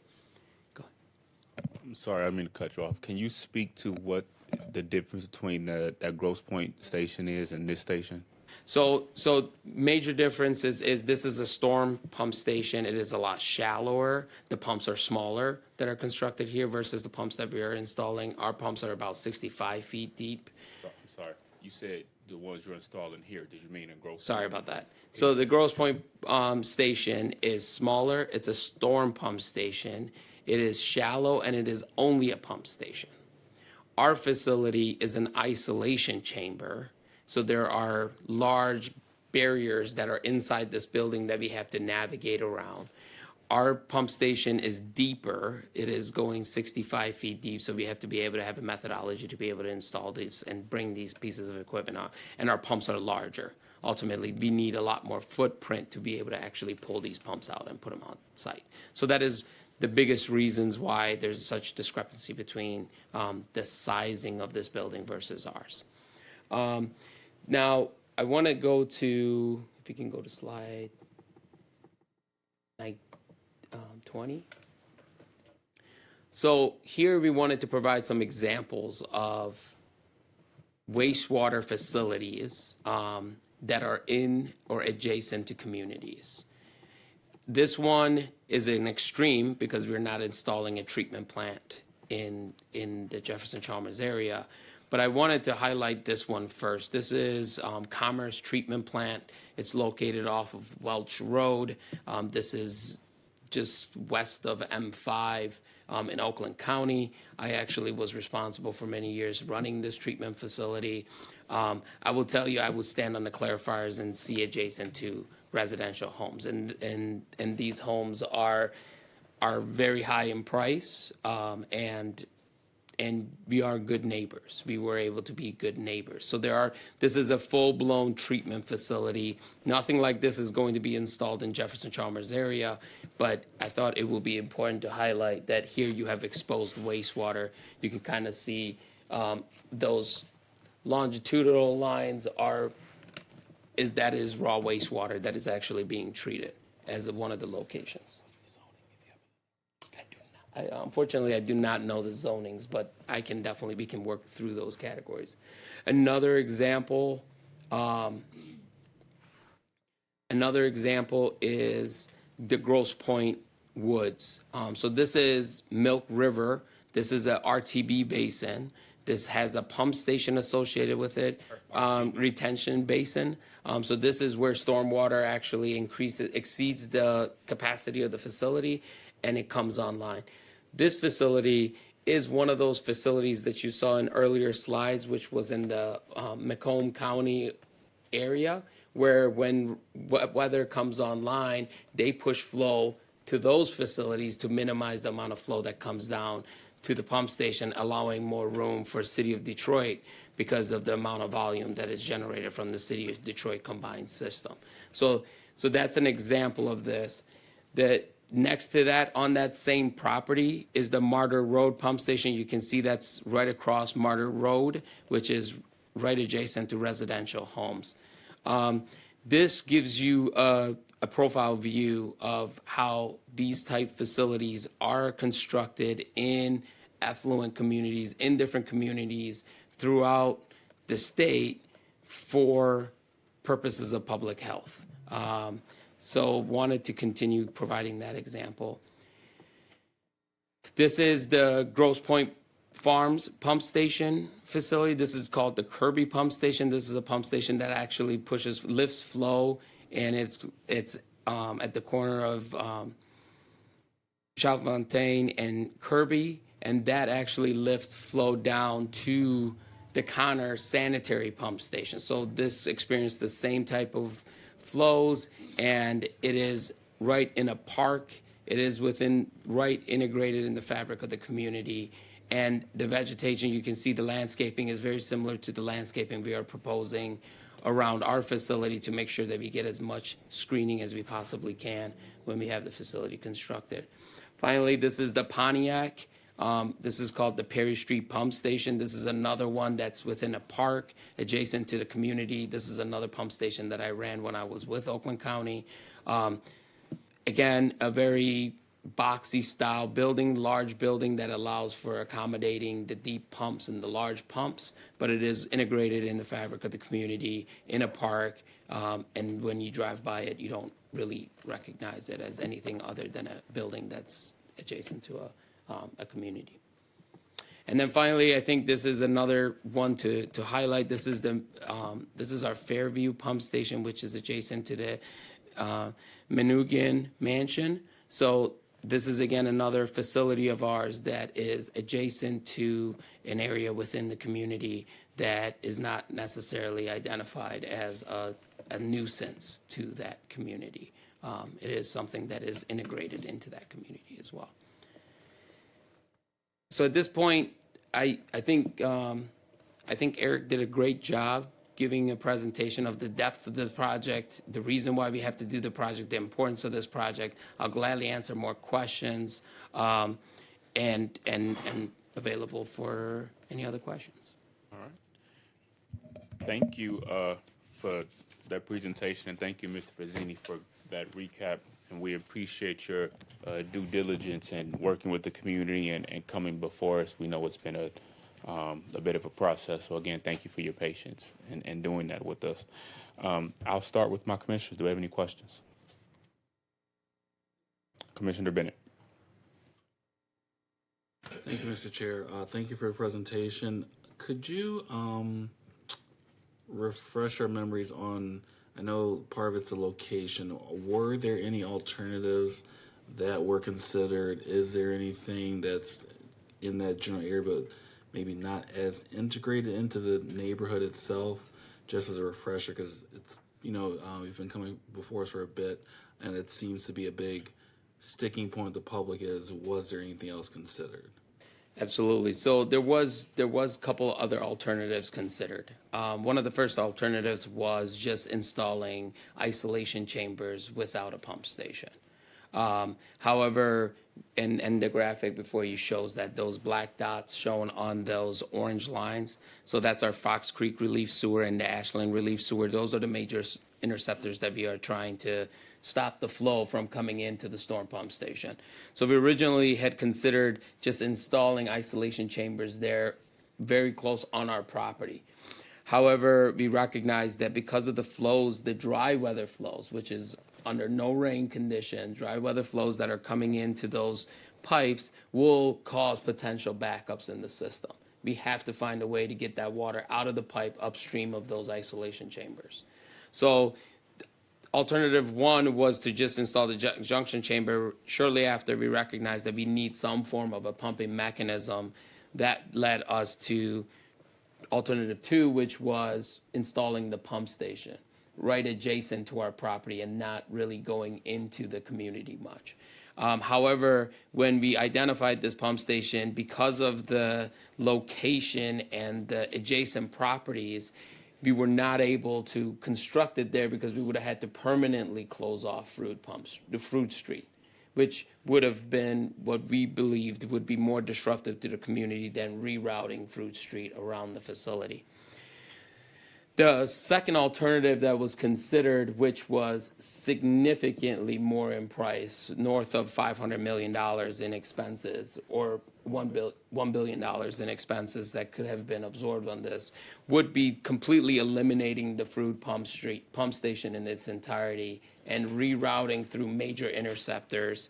You can see it's a 24-foot diameter interceptor that will be required to be installed along Claire Point that will go into a property that we would not be able to acquire, but we would have to look for another pump station, and then constructing a new discharge line. So installing tunnels in that space would be significantly more disruptive. Claire Point will be closed for many years to allow us to construct that.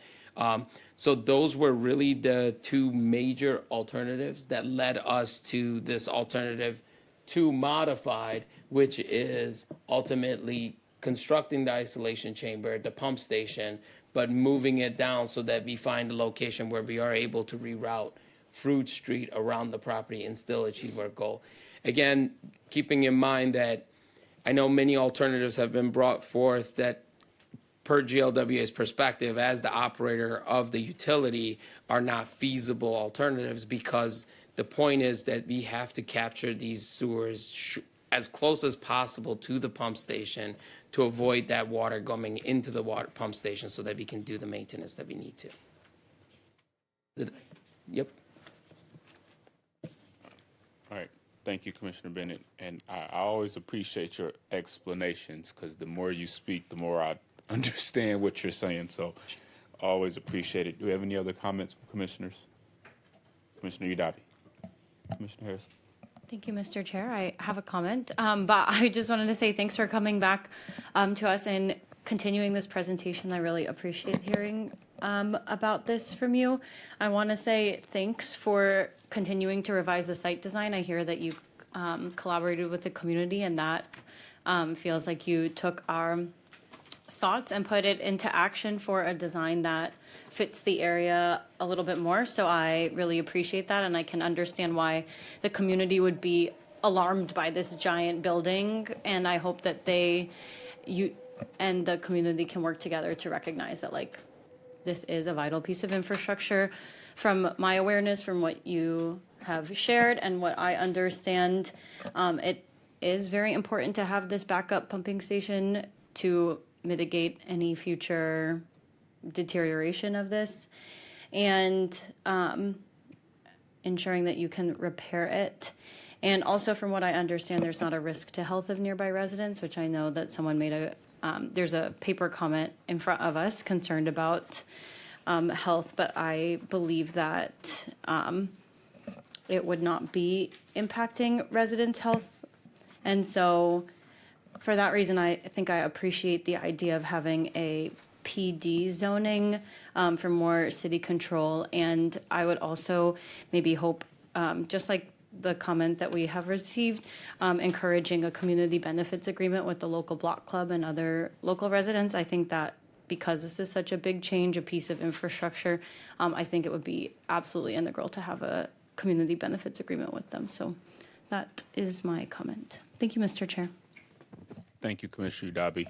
And just to follow up with staff, my understanding of the community benefits agreements was they come to play when you spend over a certain amount of dollars. And the last two that did come within our space, not our purview, but within our space, was the one down on Fort, I think by the bridge. I might get the street wrong. If not Fort, it was the bridge. When they built the bridge, they voluntarily did a community benefits agreement. I'm trying to remember exactly what project that was. Mr. Chair, I'll yield to Mr. Jeffrey, who typically sits in on the formal as well as the informal CBOs. And I have to admit, I'm not. That's not ringing a bell with me. Okay. That may have been a different situation that Slightly had different. A community program associated with it. Okay. Yes. To your first question, the community benefits ordinance is triggered when $75 million, with a project that's $75 million or more, and a developer is seeking city land that has a value of $1 million or more, but they're getting it under market rate value, or if they're seeking city subsidies, not to include brownfield. Got you. And okay, that's what I wanted to know. With the other ones are, unless you figured out what I was trying to say, I'm less concerned about it. Well, still have not. We'll powwow about it. Ms. Swed seems to have an idea, but I did want to say, and I do believe that it has been said publicly, to the point of having a similar program. The council member is definitely interested in there being some sort of volunteer type CBO program put in place for this. Okay. Is that something we would need to include in action, or is that something they'll probably take up on their own? Certainly, I think, again, to the extent that the commission agrees, it could certainly be a parallel, a complementary recommendation that you could make supporting or encouraging the same. Okay. And I'll yield to Ms. Swed or. And if I understood I missed part of the question, but I think the question was regarding a voluntary CBO that's been committed to. I think you may be speaking to the bridge. Yeah. And so that resulted in the Bridging Neighborhoods program, which you can find information on online. There's actually some action taking place on that right now about some of the remaining dollars. But yeah, that largely resulted in Bridging Neighborhoods, which was a community benefits between Canada, the city, as it relates to the construction of the Gordie Howe Bridge. Was that a volunteer one, or was that based on dollars and that was, incentives and things? I guess you could call it volunteer, but it's like a strong volunteer. Because it's international. It was sort of a monster of its own. Yeah, I got you. Okay. It was very strongly negotiated by the mayor. Yeah, got you. Understood. Okay. So that's the questions on this end. Commissioner Harrison, are you good? Thank you, Mr. Chair. I've got a few questions because we've reviewed the letters from residents that are still concerned about the level of engagement that's been done, about the level of responsiveness to some of the important matters related to design, the closeness to that this station will be to residents who are living nearby. And I'd like to know more, something I heard, I'd like to know more about the screening, particularly the landscaping. And it sounds like there's not a definitive or certain plan on who's going to take care of the landscaping. Can you share more about whose responsibility that will be? Because we see trees in the design, but it's still not clear in exactly who's going to, like whose scope that falls under, whether that'll be you all taking care of that or whether. I can speak to that. So as it relates, I want to speak to two things. One, as it relates to the landscaping, but then I think I would like to highlight a little bit more around the community benefit as well, the local community benefit that we have made some efforts and met with the community and explained to. So as it relates to the landscaping, GLWA, as part of our contract, we will be installing all that landscaping that is shown. Our commitment is 2 trees for every tree that we remove. So we are going to have the landscaping plan that you see before you is going to be something that we are going to do as part of our rerouting of the Fruit Street and the constructing of the facility and the landscaping design that was submitted. Now, keep in mind, this is one of those areas where GLWA has made mention that we are open to reconsidering landscaping requirements as necessary. That is not something that functionally I need to be able to do the work that we need to do within the pump station. So if there's additional vegetation or if there's something that, as long as it's not extremely intrusive to the facility, we can consider it and we can have our landscape architects take a look at it and make sure that it can be added to the site.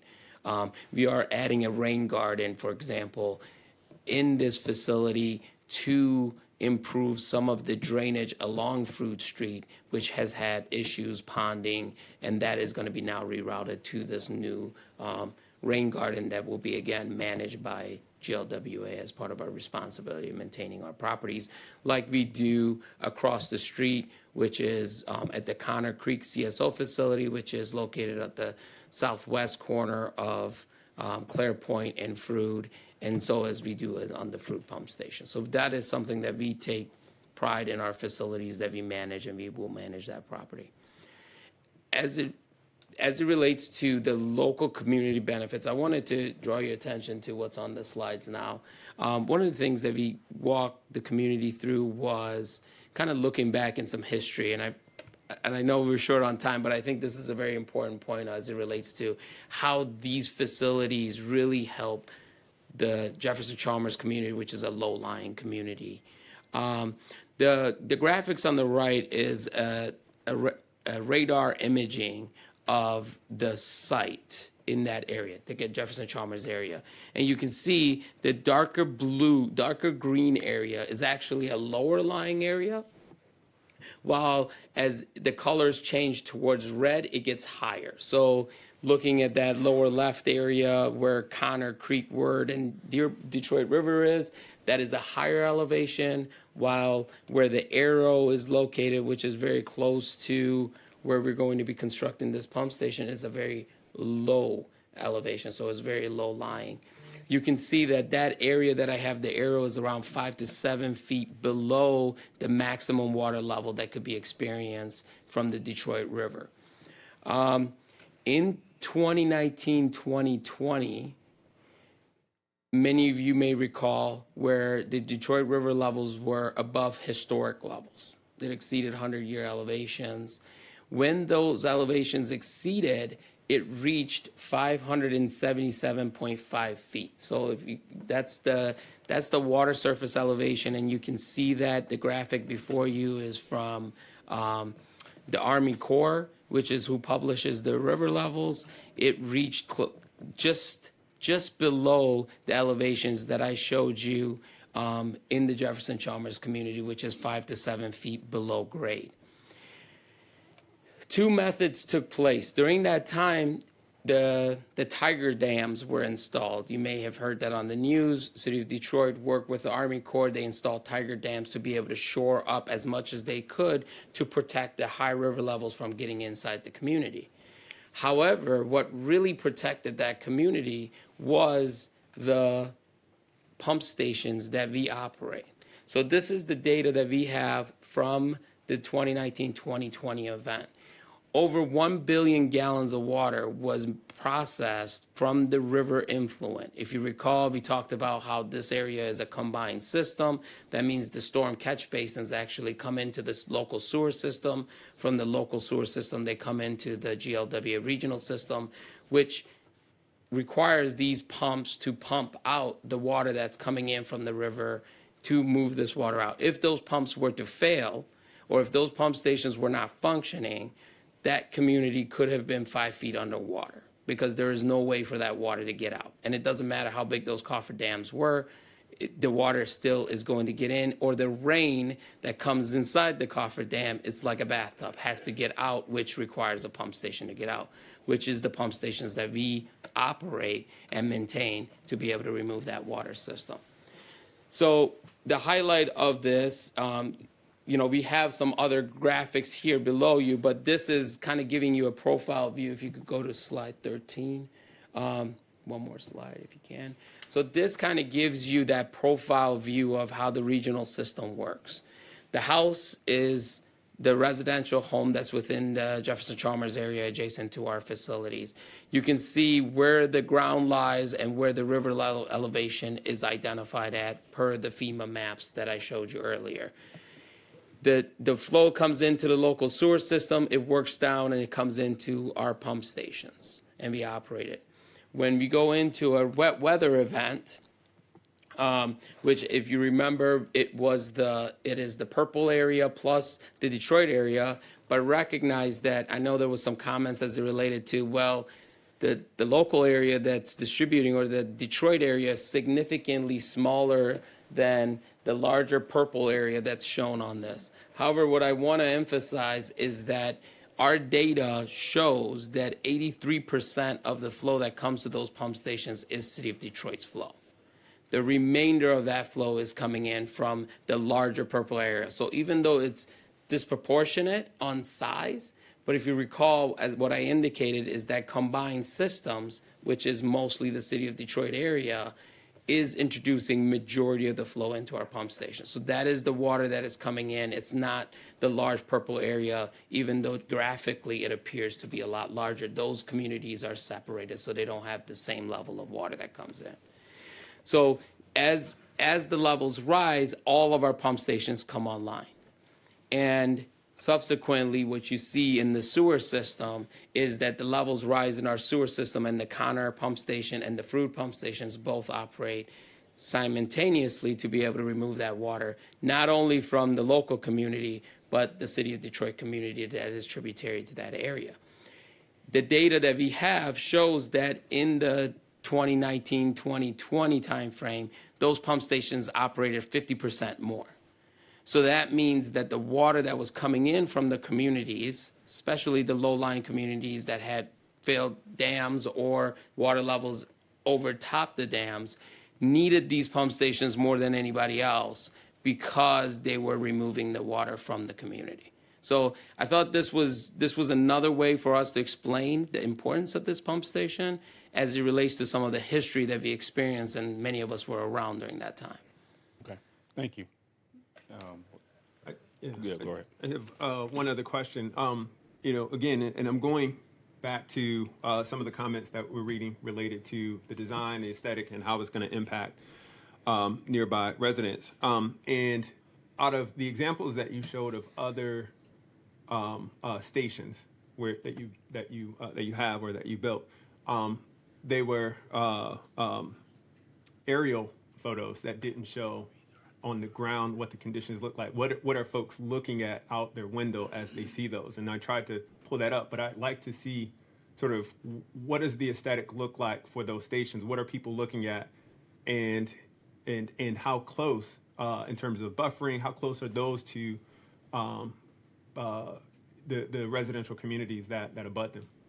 Yeah, so we can definitely share that information. Some of them are very close. As I indicated, the one that I ran with the Commerce Treatment Plant, I'm standing on clarifiers and looking into the neighborhood homes. They're very close. Here is an example that we thought very difficult to get aerial view because most of these facilities were constructed in the 70s or the 80s, and so therefore the vegetation around the buildings are very mature. So some of them have very good screening at this point, which what we anticipate will be similar for our pump station after some time if the vegetation takes, and we will have some more screening around our facility. But you can see in this one, it is only several feet from the Martyr pump station on the other side, but we can share that information as well. I have been in facilities that have been very close. We feel that the properties we have acquired around the pump station, in addition to the screening, has provided us the spacing so we don't have a residential home butting up against the pump station. We do have several properties that are providing that buffering between our facility and the residential home.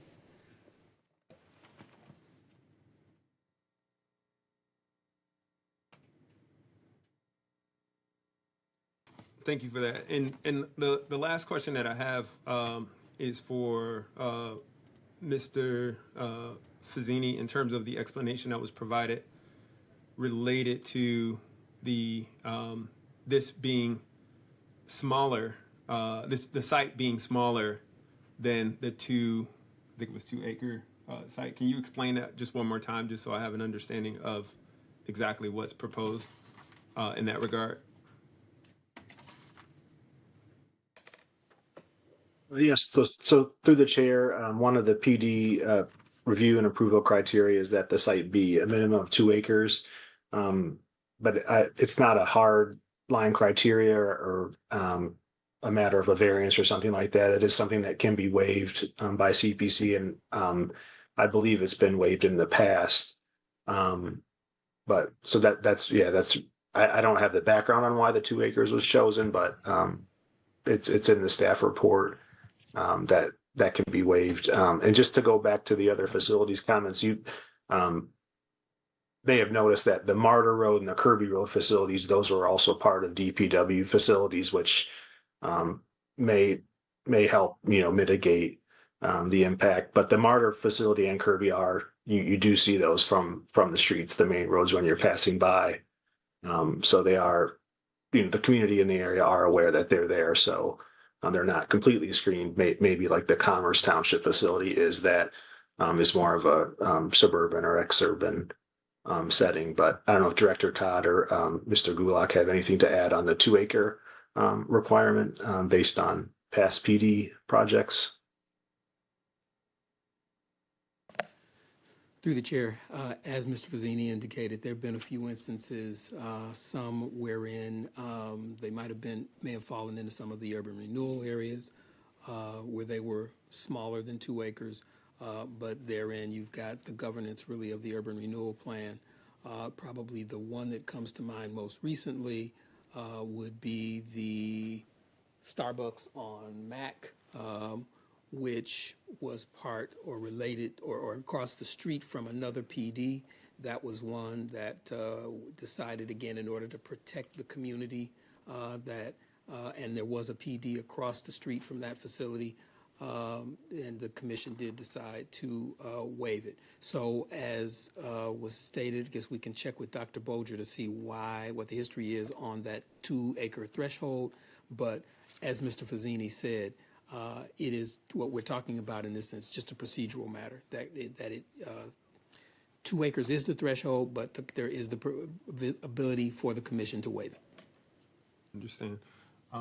Thank you, Mr. Chair. I know it's late. The final question that I have is related to, that there's still residential concerns about some aspects that exist here. And what would that, it mentioned a voluntary community benefits. What does that look like in terms of request, or what does that look like in terms of ask?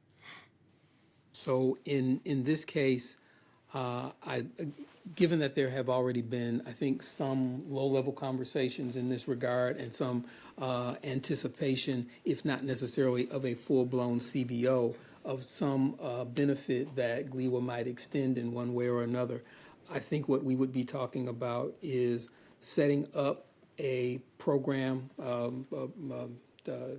series of meetings and events that would mirror the CBO process as we know it. And that would be another opportunity for GLEWA, the city, and the residents to come together around the specific proposal and begin to map out some of the needs, impacts, and opportunities to mitigate, to address, to, again, provide benefit from the community, either as it relates directly to the design and landscaping of the facility, or again, maybe some other related or nearby aspects in the community that GLEWA might be willing to do as it concerns other facilities in the area, their other facilities in the area, other infrastructure, or again, some other related benefit. Again, we're talking government to government here, so it's not quite the same as what we have with private developers and their interest. So this would be a custom situation that would evolve. Certainly, we can look to provide you with some additional information at your next meeting to give maybe a little bit more shape as to how that might happen and to what the council member is thinking about in this regard. All right. Thank you, Commissioner Harrison. And I got maybe one or two real brief questions. First one for staff. It looks like there are 4 new parcels that are being created, as indicated in the drawings. Do we have to rezone those so they default to R1 or something? So on... Mr. Chair, so I will let Mr. Fazzini address it, but I believe that with the function of the vacation process, et cetera, they either take on the adjacent, or to your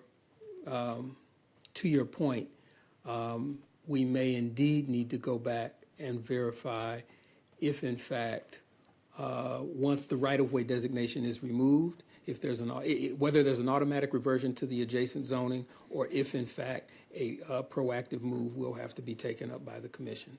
This is something, again, that we've dealt with in the past in Jefferson Chalmers, but there was a right-of-way adjustment plan. We were doing things consistent again with an urban renewal plan. Yeah.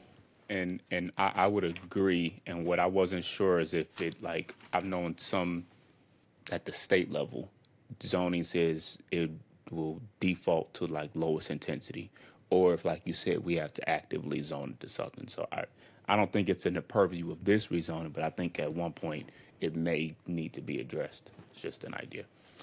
And then the last question, related, unrelated, the 2019 event, the water from the, I remember you mentioned, a few meetings ago, some of the confusion was flooding or if the water from the river came over, like if the water backed up or if the water came over.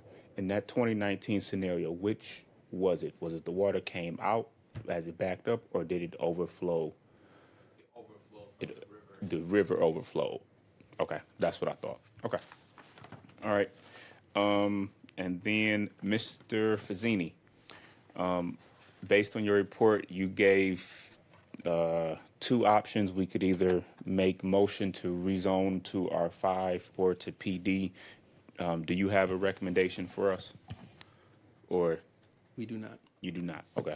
Well, Mr. Chair, again, what Mr. Fazzini indicated earlier, the recommendation is to PD, but we don't have a full and complete recommendation at this point in time because there should be appropriate conditions, et cetera, to go through that. Okay. And we're still waiting on a full and complete set of drawings and response to some of the issues that have been raised, but we really do need a fuller set of drawings in order to know the conditions, et cetera, that need to be placed upon this. We could do some very general ones, but again, if there were more time this evening, maybe we could have gone a little bit deeper to get commissioners' concerns and have the opportunity in the public setting to get maybe a few more answers, even as in fact GLEWA has provided today with an updated set of elevations. But I do think that we can take the time between now and the next meeting to really dig down even deeper. We can get that information and we can formulate it. But the recommendation is definitely to a PD as opposed to the R5 for the reasons stated in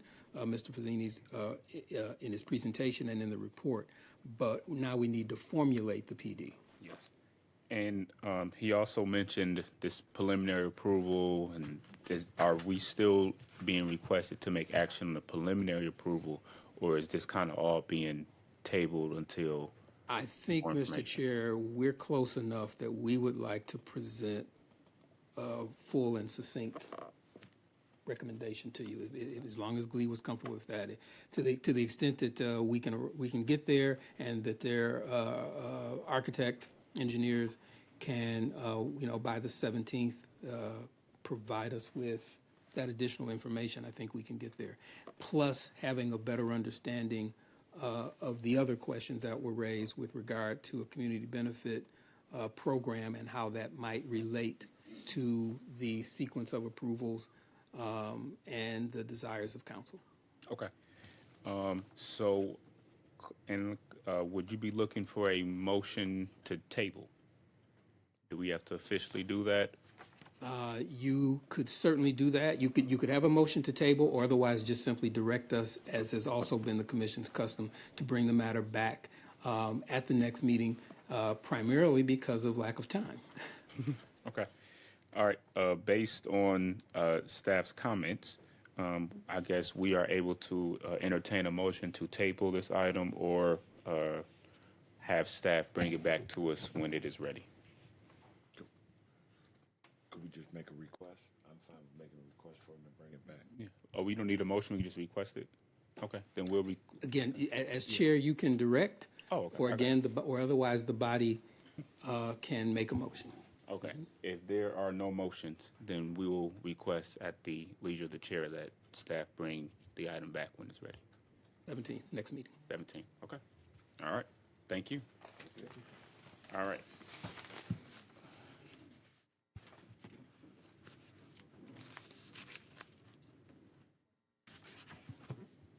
All right. It is 10:25. And Director Todd, can we push elections to the 17th? Yes, Mr. Chair, staff would recommend that we move the elections to 17th. We can open the meeting with that, and then we can move on to the previous item and a couple of other unfinished business items. Okay. Do you need a motion for this new business item? Or can I? Again, the same would apply. In that, again, Mr. Chair, you control the agenda, so again, you can direct, or again, if the body would desire, you can move to table it to, or, you know, to bring it back at the next meeting. Okay. Well, at the direction of the chair, let's move the election of officer item to our July 17th meeting. Okay. And with that, we are now at staff reports. Director Todd, do you have any staff reports? Mr. Chair, we recommend foregoing reports Okay. on your agenda. All right. Well, at the direction of the chair, we'll forego member reports. We'll forego communications. We can do that. And oh, I can do it. Thank you. All right. It is 10:26, and we'll adjourn this meeting. Thank you, commissioners. Thank you for.